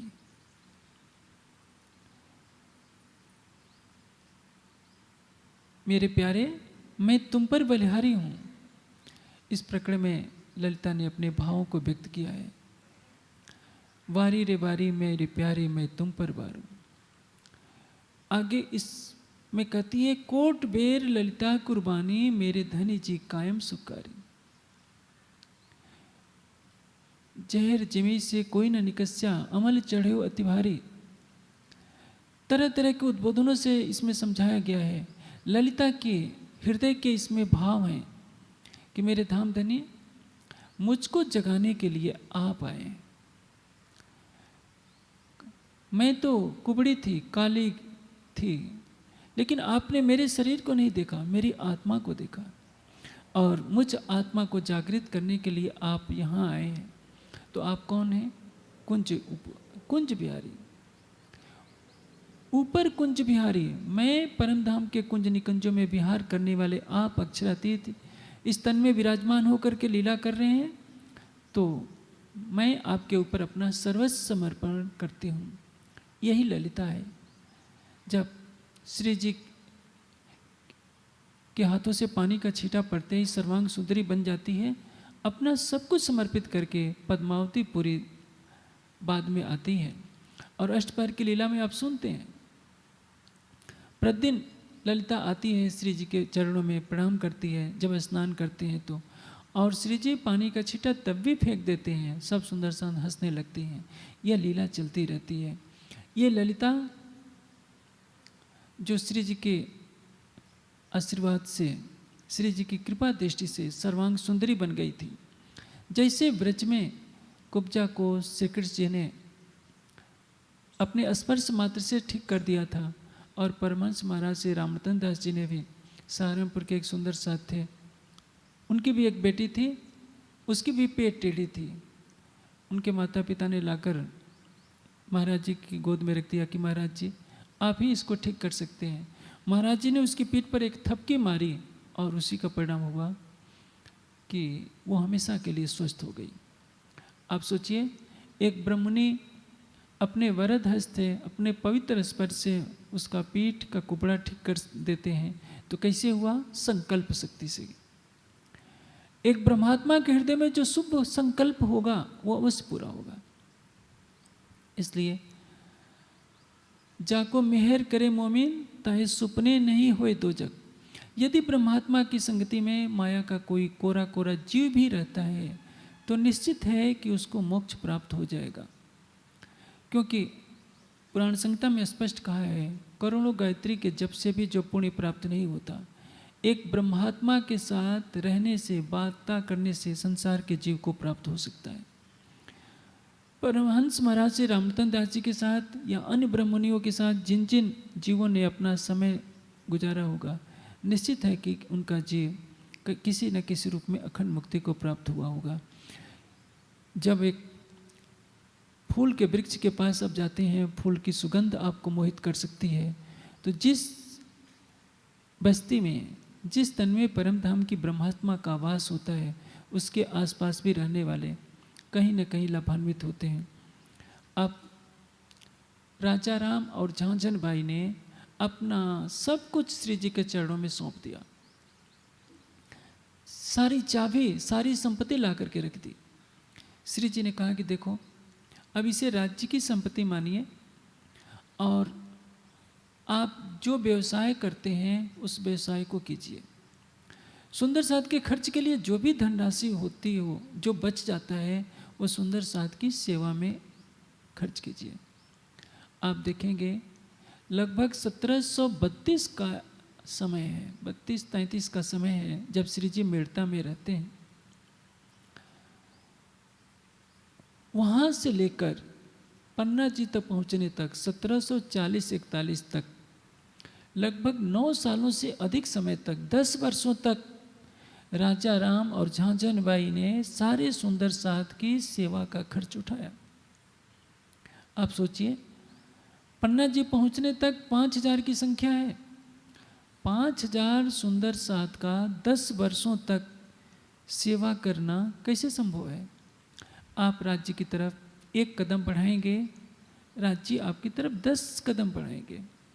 आप राज्य की सेवा के लिए पवित्र हृदय से जो भी खर्च करेंगे कभी भी घटेगा नहीं, लेकिन यदि भाव नहीं है तो आपका घटता जाएगा। राजा राम और झांझन बाई ने ये सोचा, जब धामधनी ने आदेश दिया है तो हम धामधनी की सेवा में जो भी धन होगा हम अपने खर्चे से जो बच जाता है सारा का सारा भेजेंगे। और जैसे जैसे वो राज्य की सेवा करते गए उनका धन कई गुना बढ़ता गया और वो सारा का सारा धन सुंदर साध की सेवा में आता रहा। जब तक जागने लीला चलती रहेगी, राजा राम और झांझन बाई का नाम स्वर्णाक्षरों तो क्या, हीरे के बने हुए अक्षरों में लिखा रहेगा। परम धाम में इनकी सेवा का महत्व देखा जाएगा। अभी तो उनकी सेवा को कोई समझता नहीं है। जिसके पास धन होता है वो सेवा तो कर ही देता है, लेकिन ये इस भावना से सेवा करना कि ये धन मेरा नहीं है, यह धन मेरे राज्य का है। वेद में शिक्षा दी गई है, पुस्तकालय में ग्रंथ मिलेगा, कस्यस्य धन, यह धन किसका है। आप उसको निकाल करके पढ़िए तो पता चलेगा कि यह धन तो परमात्मा का है। हम अहंकारवश कहते हैं कि यह धन मेरा है। शरीर तो आपका है नहीं, घर आपका है नहीं। पक्षी जब पिंजरे से निकल जाएगा तो आपको, जिस घर को आपने बनाया है, आपके घर वाले ही आपको घर से बाहर निकाल कर श्मशान घाट में ले जाकर जला देंगे। न शरीर आपका है न धन आपका है। आपके धन पर किसका कब्जा होगा? या तो बेटे ले जाएंगे या बेटियां ले जाएंगी। आप तो अपने साथ एक रुपया भी नहीं ले जाने वाले हैं। फिर भी मनुष्य कहता है कि ये मेरा धन है, ये मेरा धन है। यही सबसे बड़ी भूल है। मोघम अन्नम प्रचेतसो न अर्यमाणम न सखायम। पुष्यत वेद कहते हैं केवलागो भवत केवलागी। अकेले जो खाता है वो केवल पाप खाता है। इसलिए धन पर पहला अधिकार है परमात्मा का। क्योंकि सारा धन उसी का है। दूसरा अधिकार है राष्ट्र का। यानी आप 1 लाख की गड्डी को आग में जलाएंगे तो भले ही आपने कमाया है, आप अपराधी माने जाएंगे। आप जिस देश में रहते हैं उस देश के प्रति आपका उत्तरदायित्व है, इसलिए दूसरा अधिकार होता है राज्य का, राष्ट्र का। आपके पास आवश्यकता से अधिक धन है तो उसको मानवता की सेवा में खर्च कीजिए। आप सोचते हैं कि मैं 4 पीढ़ियों के लिए बचा करके रखूं, तो कहीं ना कहीं ये पाप करते हैं। दुखी मानवता के प्रति आपका उत्तरदायित्व होता है कि सबके सुख के लिए आप सोचें। यदि आपका पड़ोसी भूखा है और आपके घर में 56 व्यंजन बन रहे हैं, तो यदि आप ग्रहण करते हैं तो कहीं ना कहीं आप पाप करते हैं। अपने पड़ोसी को दीजिए। आपके पास दुखी व्यक्ति गुजरता है, उसको दीजिए। दीन दुखियों की सेवा में धन को लगाइए।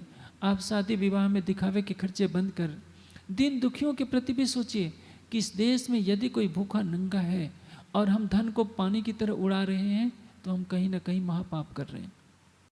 जिन्होंने ऐसा सोचा वो महान पुरुष कहे जाते हैं। और जो सोचते हैं कि यह धन मेरा है तो धन उनका होता नहीं। कभी अपनी संतान के लिए अनावश्यक धन का संग्रह मत कीजिए, क्योंकि यदि आपने अपनी संतान को संस्कार नहीं दिए तो आलसी बन जाएगी और उस धन को बर्बाद कर देगी। इसलिए अपनी संतान को गुण सिखाइए ताकि वो धन की रक्षा कर सके और धन की वृद्धि कर सके। जो भी महान पुरुष होते हैं, आप पशु पक्षियों को देखिए, एक बंदर को देखिए, अपने पीढ़ी को वो उछलना कूदना सिखा देता है। बंदर कभी ये नहीं कहता कि अपने जो उसका बच्चा होगा बड़ा जब हो जाएगा तो फल ला करके उसके पास संग्रह नहीं करेगा। उसको सिखा देगा इतना कि तुम खुद इकट्ठे होकर के अपने हाथ से उस तोड़ो और खाओ। यदि मनुष्य यह सोच ले कि हमें संग्रह नहीं करना है, संग्रह कब करना है? मानवता के कल्याण के लिए करना है।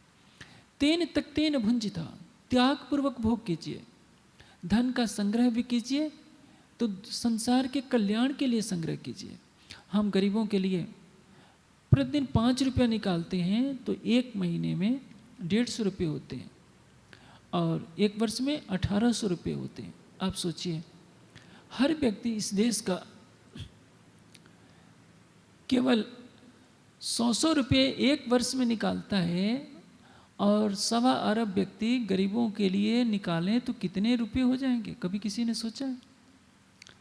लेकिन हम तो प्रतिदिन कितने रुपए पानी की तरह बहा देते हैं, अपनी मौज मस्ती में बहा देते हैं, क्योंकि हम मानवता के प्रति अपने कर्तव्य को भूले हुए हैं। राजा राम और झांझन बाई ने अपना सारा ध्यान लगाया किसके लिए? कि परम धाम के ये ब्रह्मणी जो जागनी कार्य के लिए निकले हैं, अपना घर द्वार छोड़ करके राज्य की सेवा में निकले हैं और स्वयं अक्षरातीत जिस तन में बैठकर लीला कर रहे हैं वो तन सबकी आत्माओं को जगाने के लिए चल पड़ा है।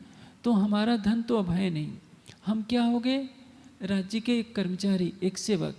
हम धन कमाएंगे केवल उतने के लिए कि हम अपने बच्चों को खिला पिला सकें। शेष जो धन बचता है वो राज्य की सेवा में जाएगा। और इस निष्ठा ने आज तक राजा राम, झांझन बाई और मकरंद के परिवार को सब में शिरोमणि पद पर पहुंचाया हुआ है। आज सुंदर साध्वी यदि आज के बीतक के घटनाक्रम से शिक्षा ले ले तो समाज में कितनी क्रांति हो सकती है। आप सोचिए, 40 लाख की संख्या है हमारी। 40 लाख सुंदर साथ यदि प्रतिदिन केवल 1 रुपया इकट्ठा करें तो 40 लाख तो एक दिन इकट्ठे हो जाएंगे। और समझिए 1 वर्ष में कितने रुपए इकट्ठे हो जाएंगे। यदि 40 लाख सुंदर साथ के नाम पर 1-1 रुपया प्रतिदिन दिया जाता है, सब में संगठन हो जाए तो 1 वर्ष में इतने करोड़ रुपए इकट्ठे हो जाएंगे कि कई विश्वविद्यालय बन जाएंगे। और उन विश्वविद्यालयों में कितने विद्वानों को तैयार कर पूरे देश में वाणी की गूंज कराई जा सकती है। लेकिन कोई नियोजित प्रयास जैसा होना चाहिए था 300 वर्षों में अच्छी तरह से नहीं हुआ। परिणाम यह हुआ कि हमारा धन गलत चीज़ों में खर्च होता है। मैं आज भी कहता हूँ कि आज का युग शोभा यात्राओं के लिए नहीं है। शोभा यात्राओं में बड़े बड़े रथ सजाए जाते हैं, पटाखे छुड़ाए जाते हैं, लाखों रुपया पानी की तरह बहा दिया जाता है।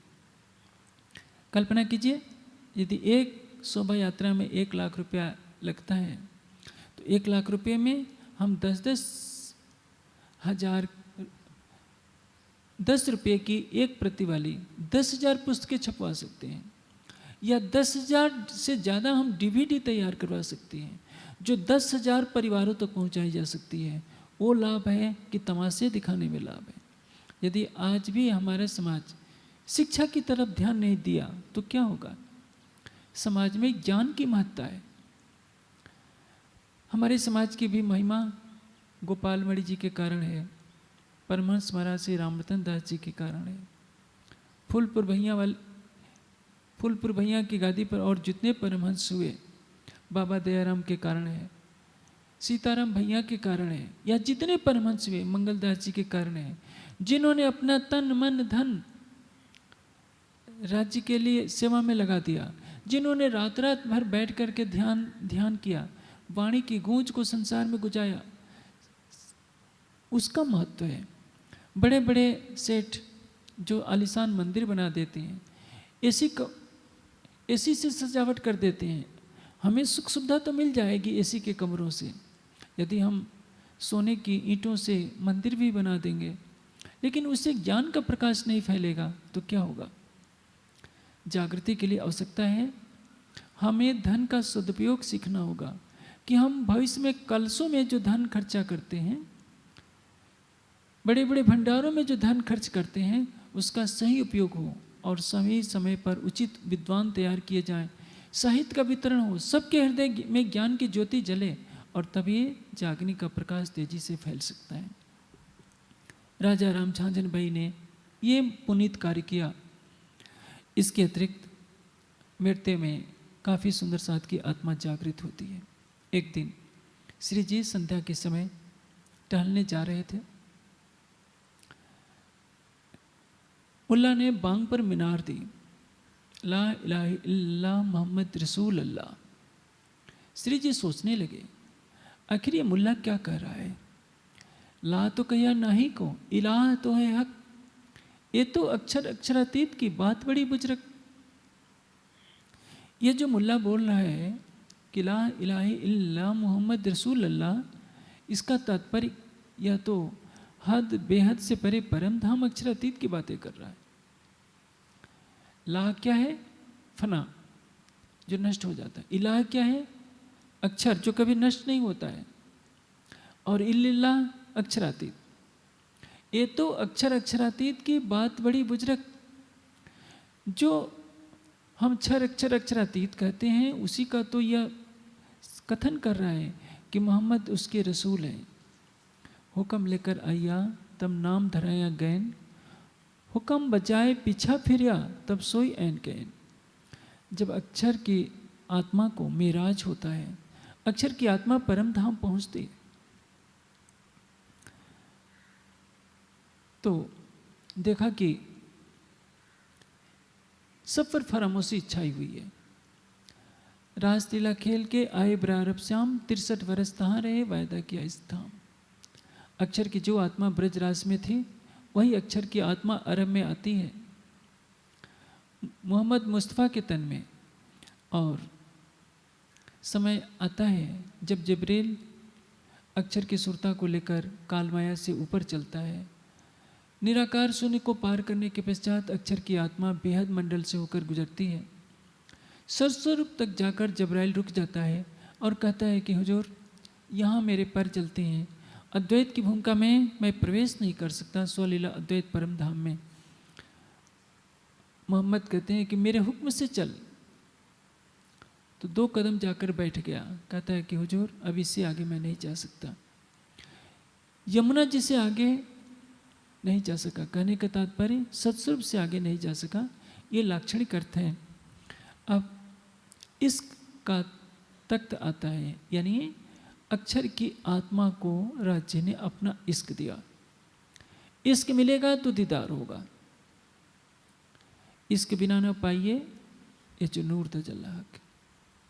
इश्क बड़ा रे सबन में, ना को इश्क समान, एक तेरे इश्क बिना उड़ गई सब जान। यदि राज्य का प्रेम आ जाता है तो कुछ नहीं हो, ये संसार कुछ भी नहीं दिखता। जब तक राज्य का प्रेम नहीं होता तब तक हमको लगता है कि ये संसार ही सब कुछ है। और राज्य ने हमें वाणी दी है किसके लिए? मासूक हंसकर तब मिले जब हके दिया इश्क। राज्य का दीदार कब होगा? जब हमारे अंदर प्रेम आ जाएगा। प्रेम के लिए क्या करना होगा?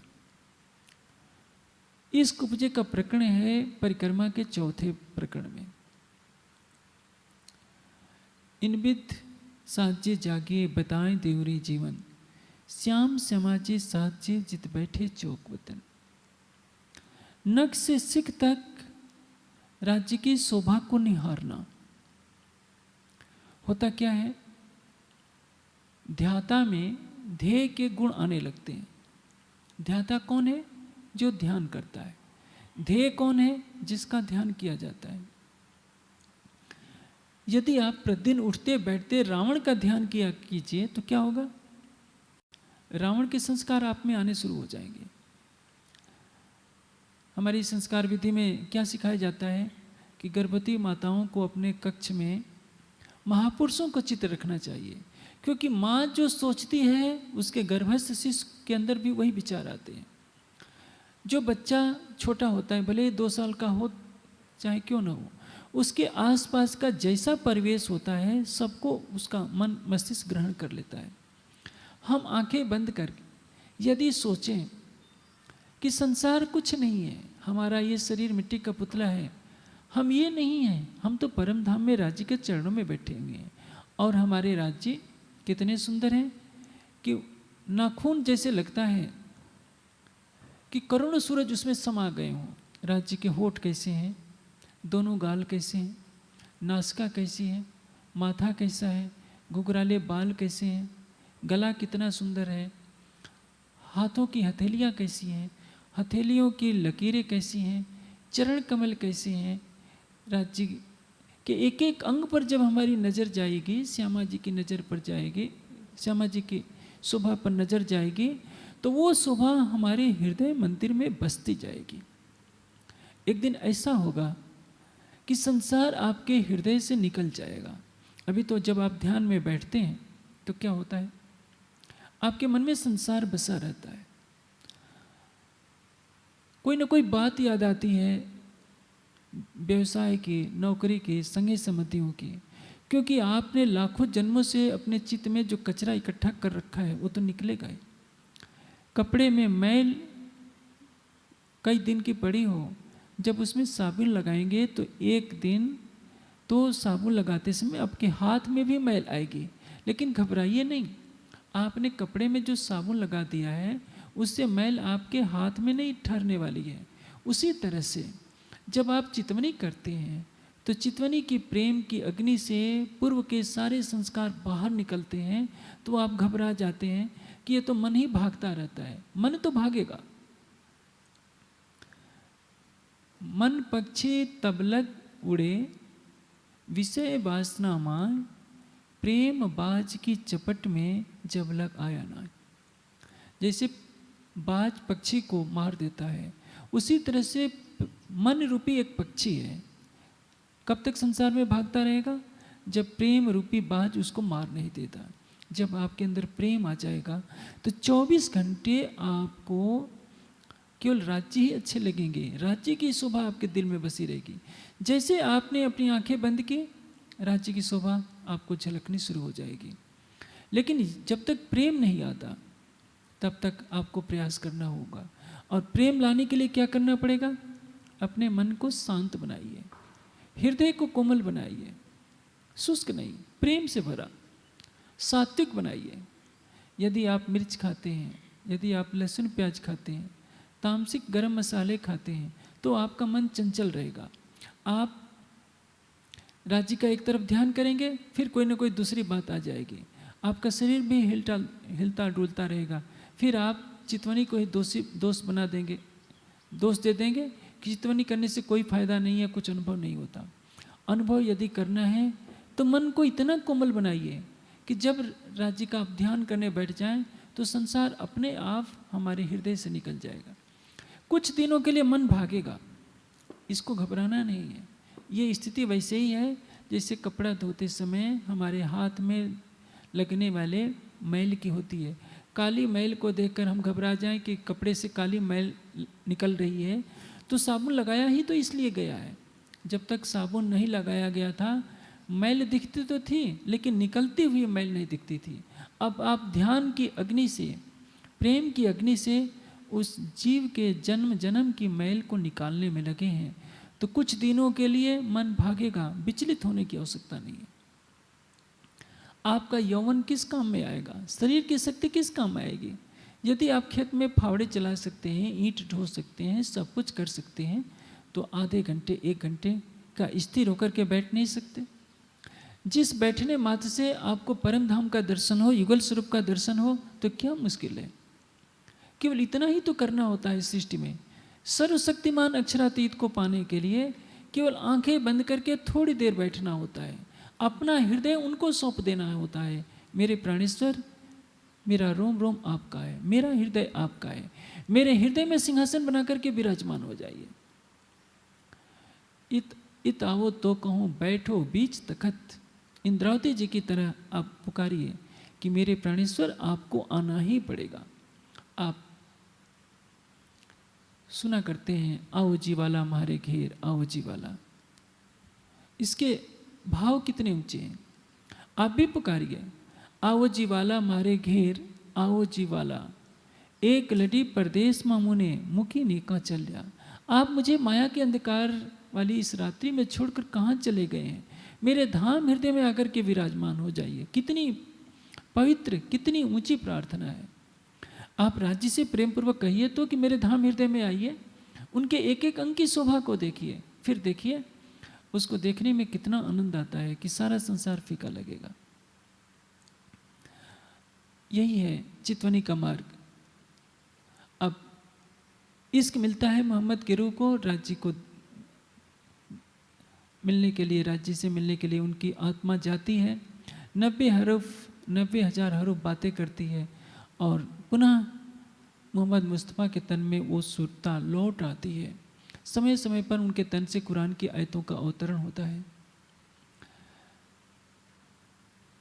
मोहम्मद साहब से राज्य ने कहा कि तुमको जो मैंने 90,000 हरूफ सुनाए हैं, कहा सुबह ने मुझको हरफ 90,000, 30 तुम जाहिर कीजियो और 30 तुम पर अख्तियार, बाकी जो 30 रहे सो राखियो छिपाए, बका दरवाजे खोल सी आखिर को हम आए।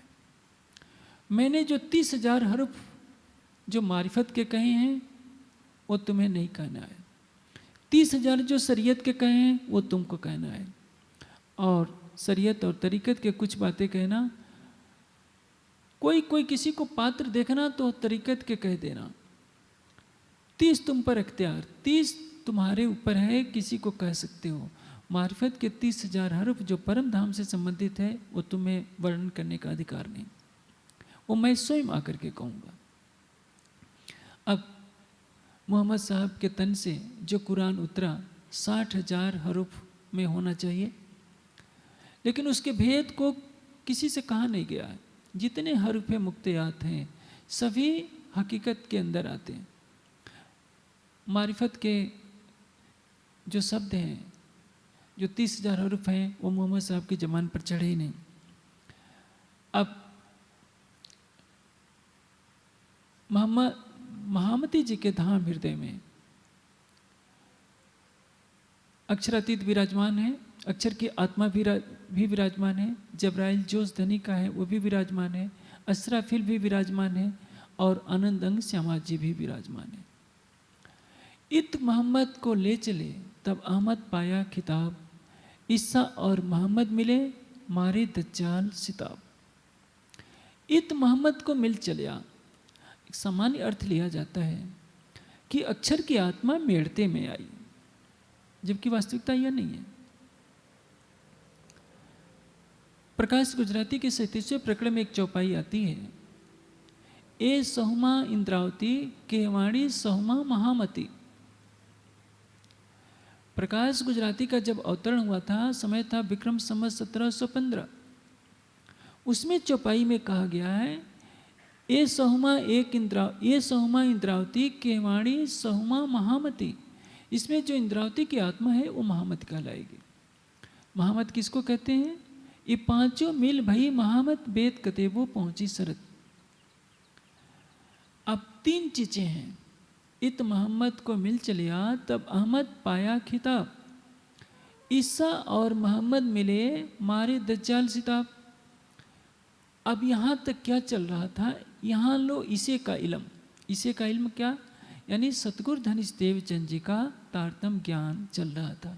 वेद शास्त्रों की साक्षियों को दे देकर, सब सुंदर साथ को अखंड ब्रज रास की चर्चा सुनाकर, परम धाम की साक्षी देकर सबको परम धाम की पहचान कराई जा रही थी।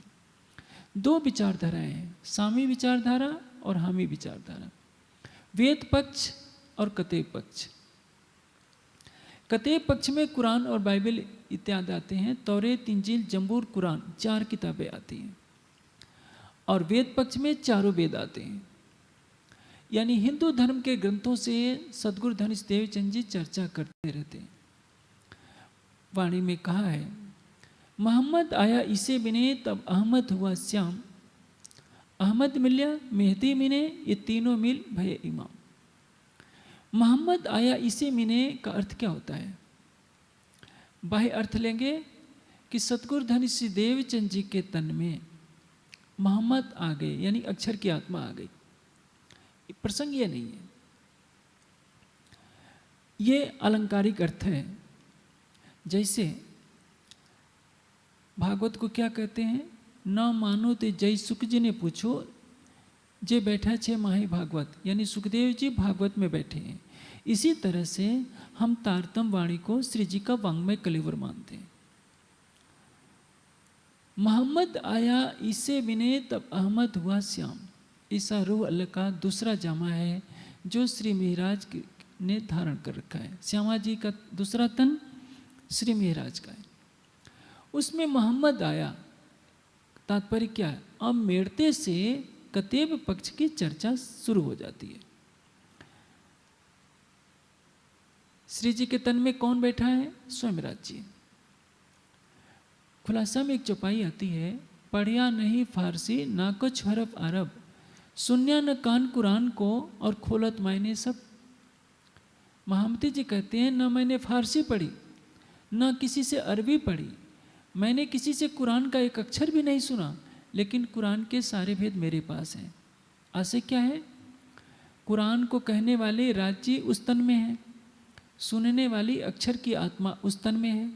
जिस जब्राइल से कुरान की आयतें अवतरित होती थी वो जब्राइल भी उस तन में है, और जिस असराफिल से उसके भेद खुलने हैं वो असराफिल भी उस तन में है, और जिनके हृदय का रस मारिफत है उस श्यामा जी भी उस तन में है।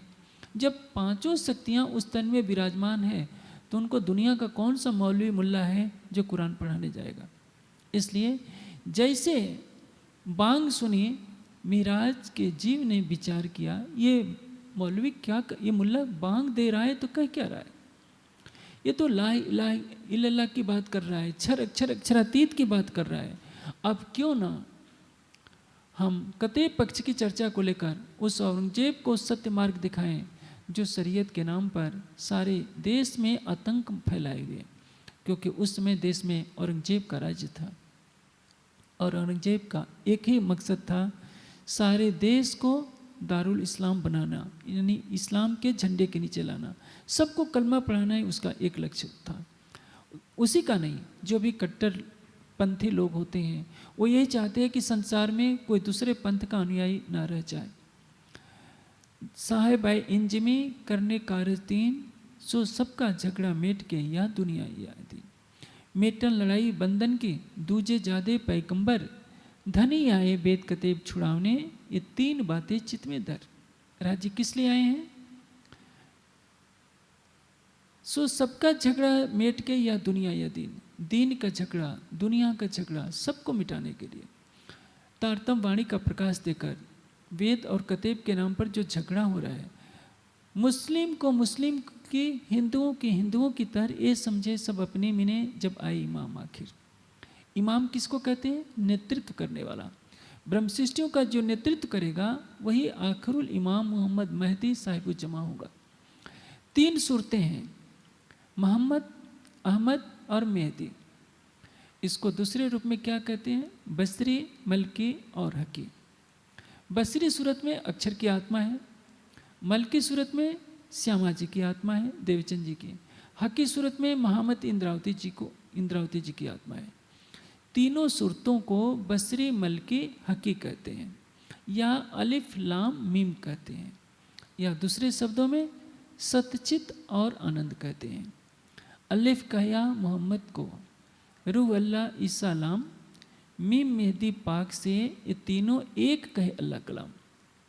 कुरान क्या कहता है? तारतम वाणी का कथन क्या है?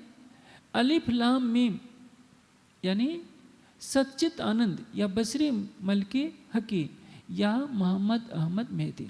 अब जो बितक में चौपाई आती है, इत मोहम्मद को मिल चलिया तब अहमद पाया खिताब। इसका भाव क्या है? अब वहाँ से कुरान पक्ष का ज्ञान शुरू हो जाता है, कुरान पक्ष की भी चर्चा, वेद पक्ष की भी चर्चा शुरू हो गई और कुरान पक्ष की भी चर्चा प्रारंभ हो जाती है। यहाँ लो इसे का इलम मेड़ते तक सतगुरु धनिष्ठदेव चंद जी के द्वारा दर्शाए हुए मार्ग से वेद पक्ष की चर्चा चलती रहती है। अब सारे संसार के पूर्ण ब्रह्म सच्चिदानंद के रूप में उस स्वरूप को जाहिर होना है तो कतेब पक्ष की भी चर्चा करनी पड़ेगी।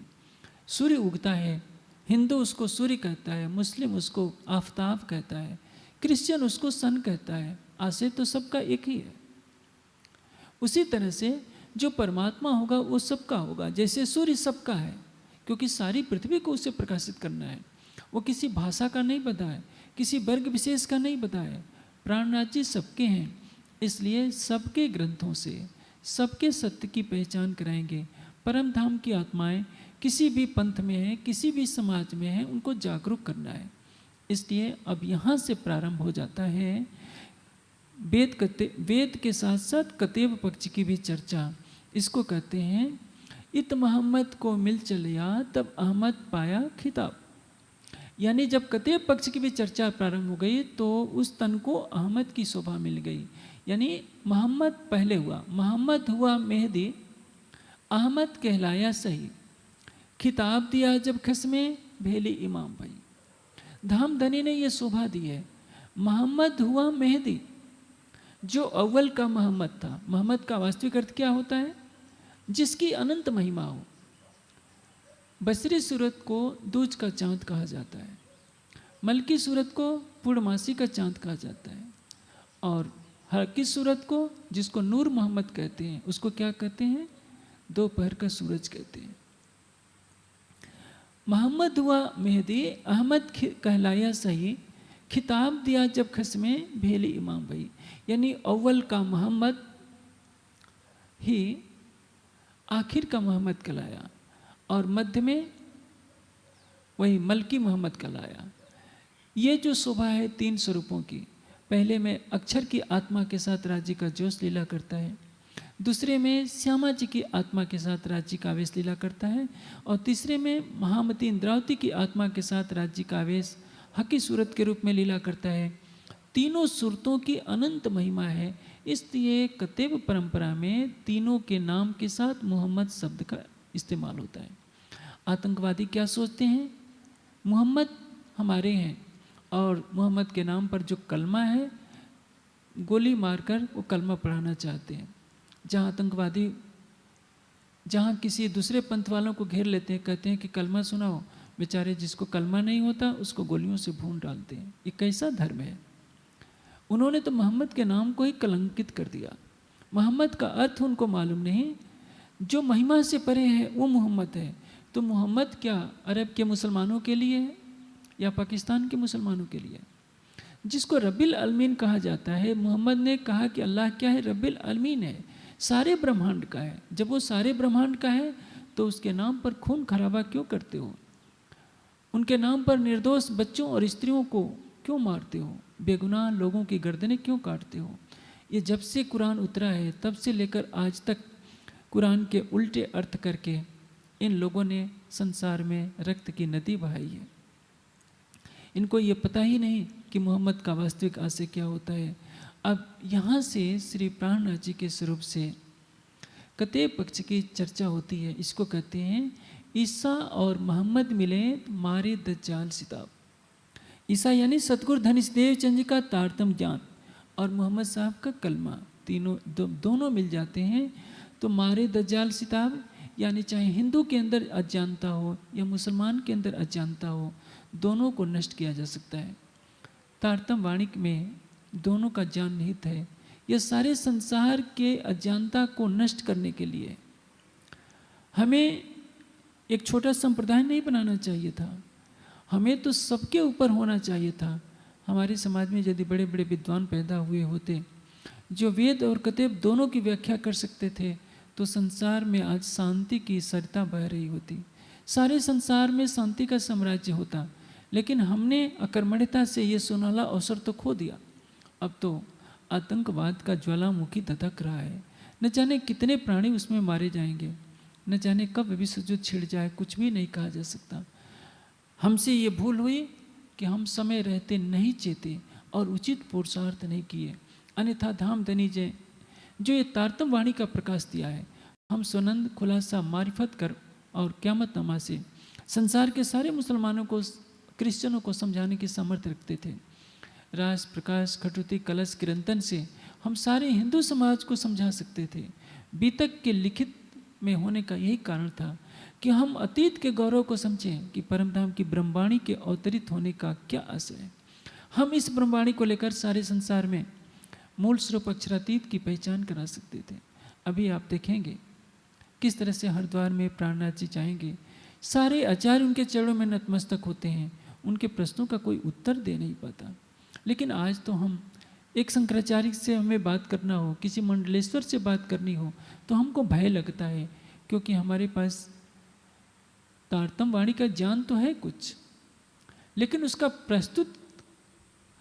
प्रस्तुतिकरण किस तरह से हो। यदि किसी आचार्य से वार्ता करनी है तो संस्कृत भाषा का, धर्म ग्रंथों का ज्ञान होना चाहिए। यदि किसी मौलवी से बात करनी है तो कुरान और अरबी का ज्ञान होना चाहिए। जब हम पढ़ेंगे ही नहीं, पुरुषार्थ करेंगे ही नहीं, तो ये स्थिति कहाँ से आएगी। हम संसार का सामना कैसे कर सकेंगे और राज्य की महिमा को संसार में कैसे फैला सकते हैं। हमारे समाज के नीति निर्देशक तत्वों ने इस तथ्य पर गंभीरता से विचार नहीं किया। हमने अपनी सारी ऊर्जा मंदिरों में लगाई, विद्वानों को तैयार करने में नहीं लगाया, साहित्य को तैयार करने में नहीं लगाया। परिणाम यह हुआ है कि आज भी हम संसार में एक डरे दुबके व्यक्ति की तरह रहते हैं। हम डिंडिम घोष की तरह संसार को नहीं कह सकते कि आओ प्राणनाथ जी की वाणी से हम तुम्हें अखंड का मार्ग दिखाते हैं, तुम्हारी भ्रांतियों को हम मिटाते हैं। अब श्री जी के साथ यह जो कारवां चल पड़ा है यह तो जाएगा ही। दिल्ली में औरंगजेब को चुनौती देगा जिसके नाम से सारा देश कांपता है, जो सवेरे सवेरे किसी हिंदू को देख लेता है तो फांसी पर चढ़वा देता है। और हरिद्वार में जहाँ हिंदू धर्म के सभी आचार्य आए होते हैं उनके बीच में डिंडिम घोष के साथ श्री जी कहते हैं कि आचार्यों तुम यह तो बताओ महाप्रलय में तुम्हारा अखंड घर कहाँ रहेगा और तुम कहाँ रहोगे। इस प्रश्न का उत्तर उनको आता नहीं, सभी नतमस्तक हो जाते हैं। हम श्री जी के पथ के अनुयायी कहलाते हैं तो हमें तो कुछ कदम उस पथ पर चल करके दिखाना होगा। यहाँ से मेरते से श्री जी के मुखारविंद से अब चर्चा प्रारंभ हो जाती है। श्री जी सब सुंदर साथ के साथ वहाँ से चल पड़ते हैं। गोकुल मथुरा होते हुए आगरा होते हुए दिल्ली पहुँचते हैं। उन्होंने सुंदर साथ से कह दिया है कि सुनियो भीम मुकुंद जी उद्धव केशव शाम, हम पाती पढ़ी मोहम्मद की पाई हकीकत हम। अब तो हमें औरंगजेब को चल करके जागृत करना है जिसके अंदर साकुमार की आत्मा है। परमधाम की आत्मा चारों वर्णों में तो है, कहीं कहीं मुस्लिम तन में भी आई हो है। यदि हम सारे संसार को एक अक्षरातीत की पहचान देना चाहते हैं तो हमें सभी धर्म ग्रंथों का ज्ञान रखना होगा, संसार के सभी लोगों को समझाने की सामर्थ्य रखनी होगी। स्वयं चितवनी में लगना होगा, सारे संसार को बताना होगा कि परम धाम के दर्शन के लिए चितवनी कैसे की जाती है। हमारे समाज को तो पुरुषार्थी होना पड़ेगा, अकर्मण्य नहीं। यदि हम भी पौराणिक सनातनियों की तरह केवल घंटी घड़ियाल बजाने को ही सब कुछ मान लिए बैठे रहेंगे तो कहाँ से हम संसार में ब्रह्मवाणी को फैलाएंगे? कहाँ से हम शांति का उद्घोष करेंगे कि संसार के लोगों तुम लड़ो झगड़ो नहीं, हम प्राणनाथ जी की वाणी को लेकर आए हैं। इसलिए समाज को आत्मचिंतन करना होगा कि हम कौन सी राह अपनाएं। एक तरफ बिहारी जी की राह है गादी परंपरा की, एक तरफ प्राणनाथ जी की राह है ब्रह्मवाणी को फैलाने की, चितवनी का मार्ग सारे संसार को दर्शाने की। बिहारी जी महाराज गादी पर बैठे बैठे आराम कर रहे हैं नौतनपुरी में, और श्री जी उसी नौतनपुरी से चलकर सिद्धपुर होते हुए, मेड़ते होते हुए, मथुरा आगरा से चलकर दिल्ली में पहुंचते हैं। किस तरह से औरंगजेब को चुनौती दी जाती है। पुनः हरिद्वार में सभी आचार्य नतमस्तक होते हैं जिनके चरणों में। हम उन्हीं प्राणनाथ जी के बीतक का अनुसरण कर रहे हैं। आवश्यकता है हम अतीत के गौरव को स्मरण में लाएं कि हमारे प्राणेश्वर अक्षरातीत ने क्या करके दिखाया था। हमारा मनोबल तो वैसे ही दृढ़ होना चाहिए। आज तो संसाधन है, उस समय तो आज से 300 वर्ष पहले कुछ भी संसाधन नहीं थे, न साहित्य का संसाधन था न कुछ और था। लेकिन आज हमारे पास पुरुषार्थ नहीं है, आत्मविश्वास नहीं है, हमें लगता नहीं कि हम धनी की ब्रह्मांगना है, हमें भय सताता है, पता नहीं क्या हो जाएगा। लेकिन यह तो सोचिए, श्री जी ने अपनी पाती में लिखा था कि ब्रह्मात्माओं मैं तुम्हारे सिर पर एक पाँव से खड़ा हूँ। इसलिए हम अपने आत्मिक बल का सही उपयोग करेंगे तो अभी भी संसार के लोगों को एक प्रेम, शांति और आनंद का ऐसा मार्ग मिल जाएगा जिसके लिए संसार युगों युगों से तरस रहा था। निज नाम सोई जाहिर हुआ, जाके सब दुनी राह देखत, मुक्त देसी ब्रह्मांड को आए ब्रह्म आत्म सत। अब चपाई दुरे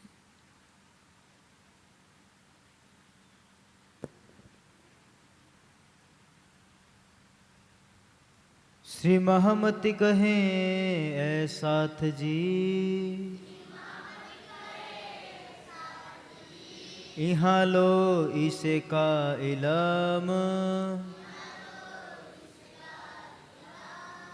अब मोहम्मद को मिल चला, कहो एक दिन आदम, बोलिए श्री प्राणनाथ प्यारे की।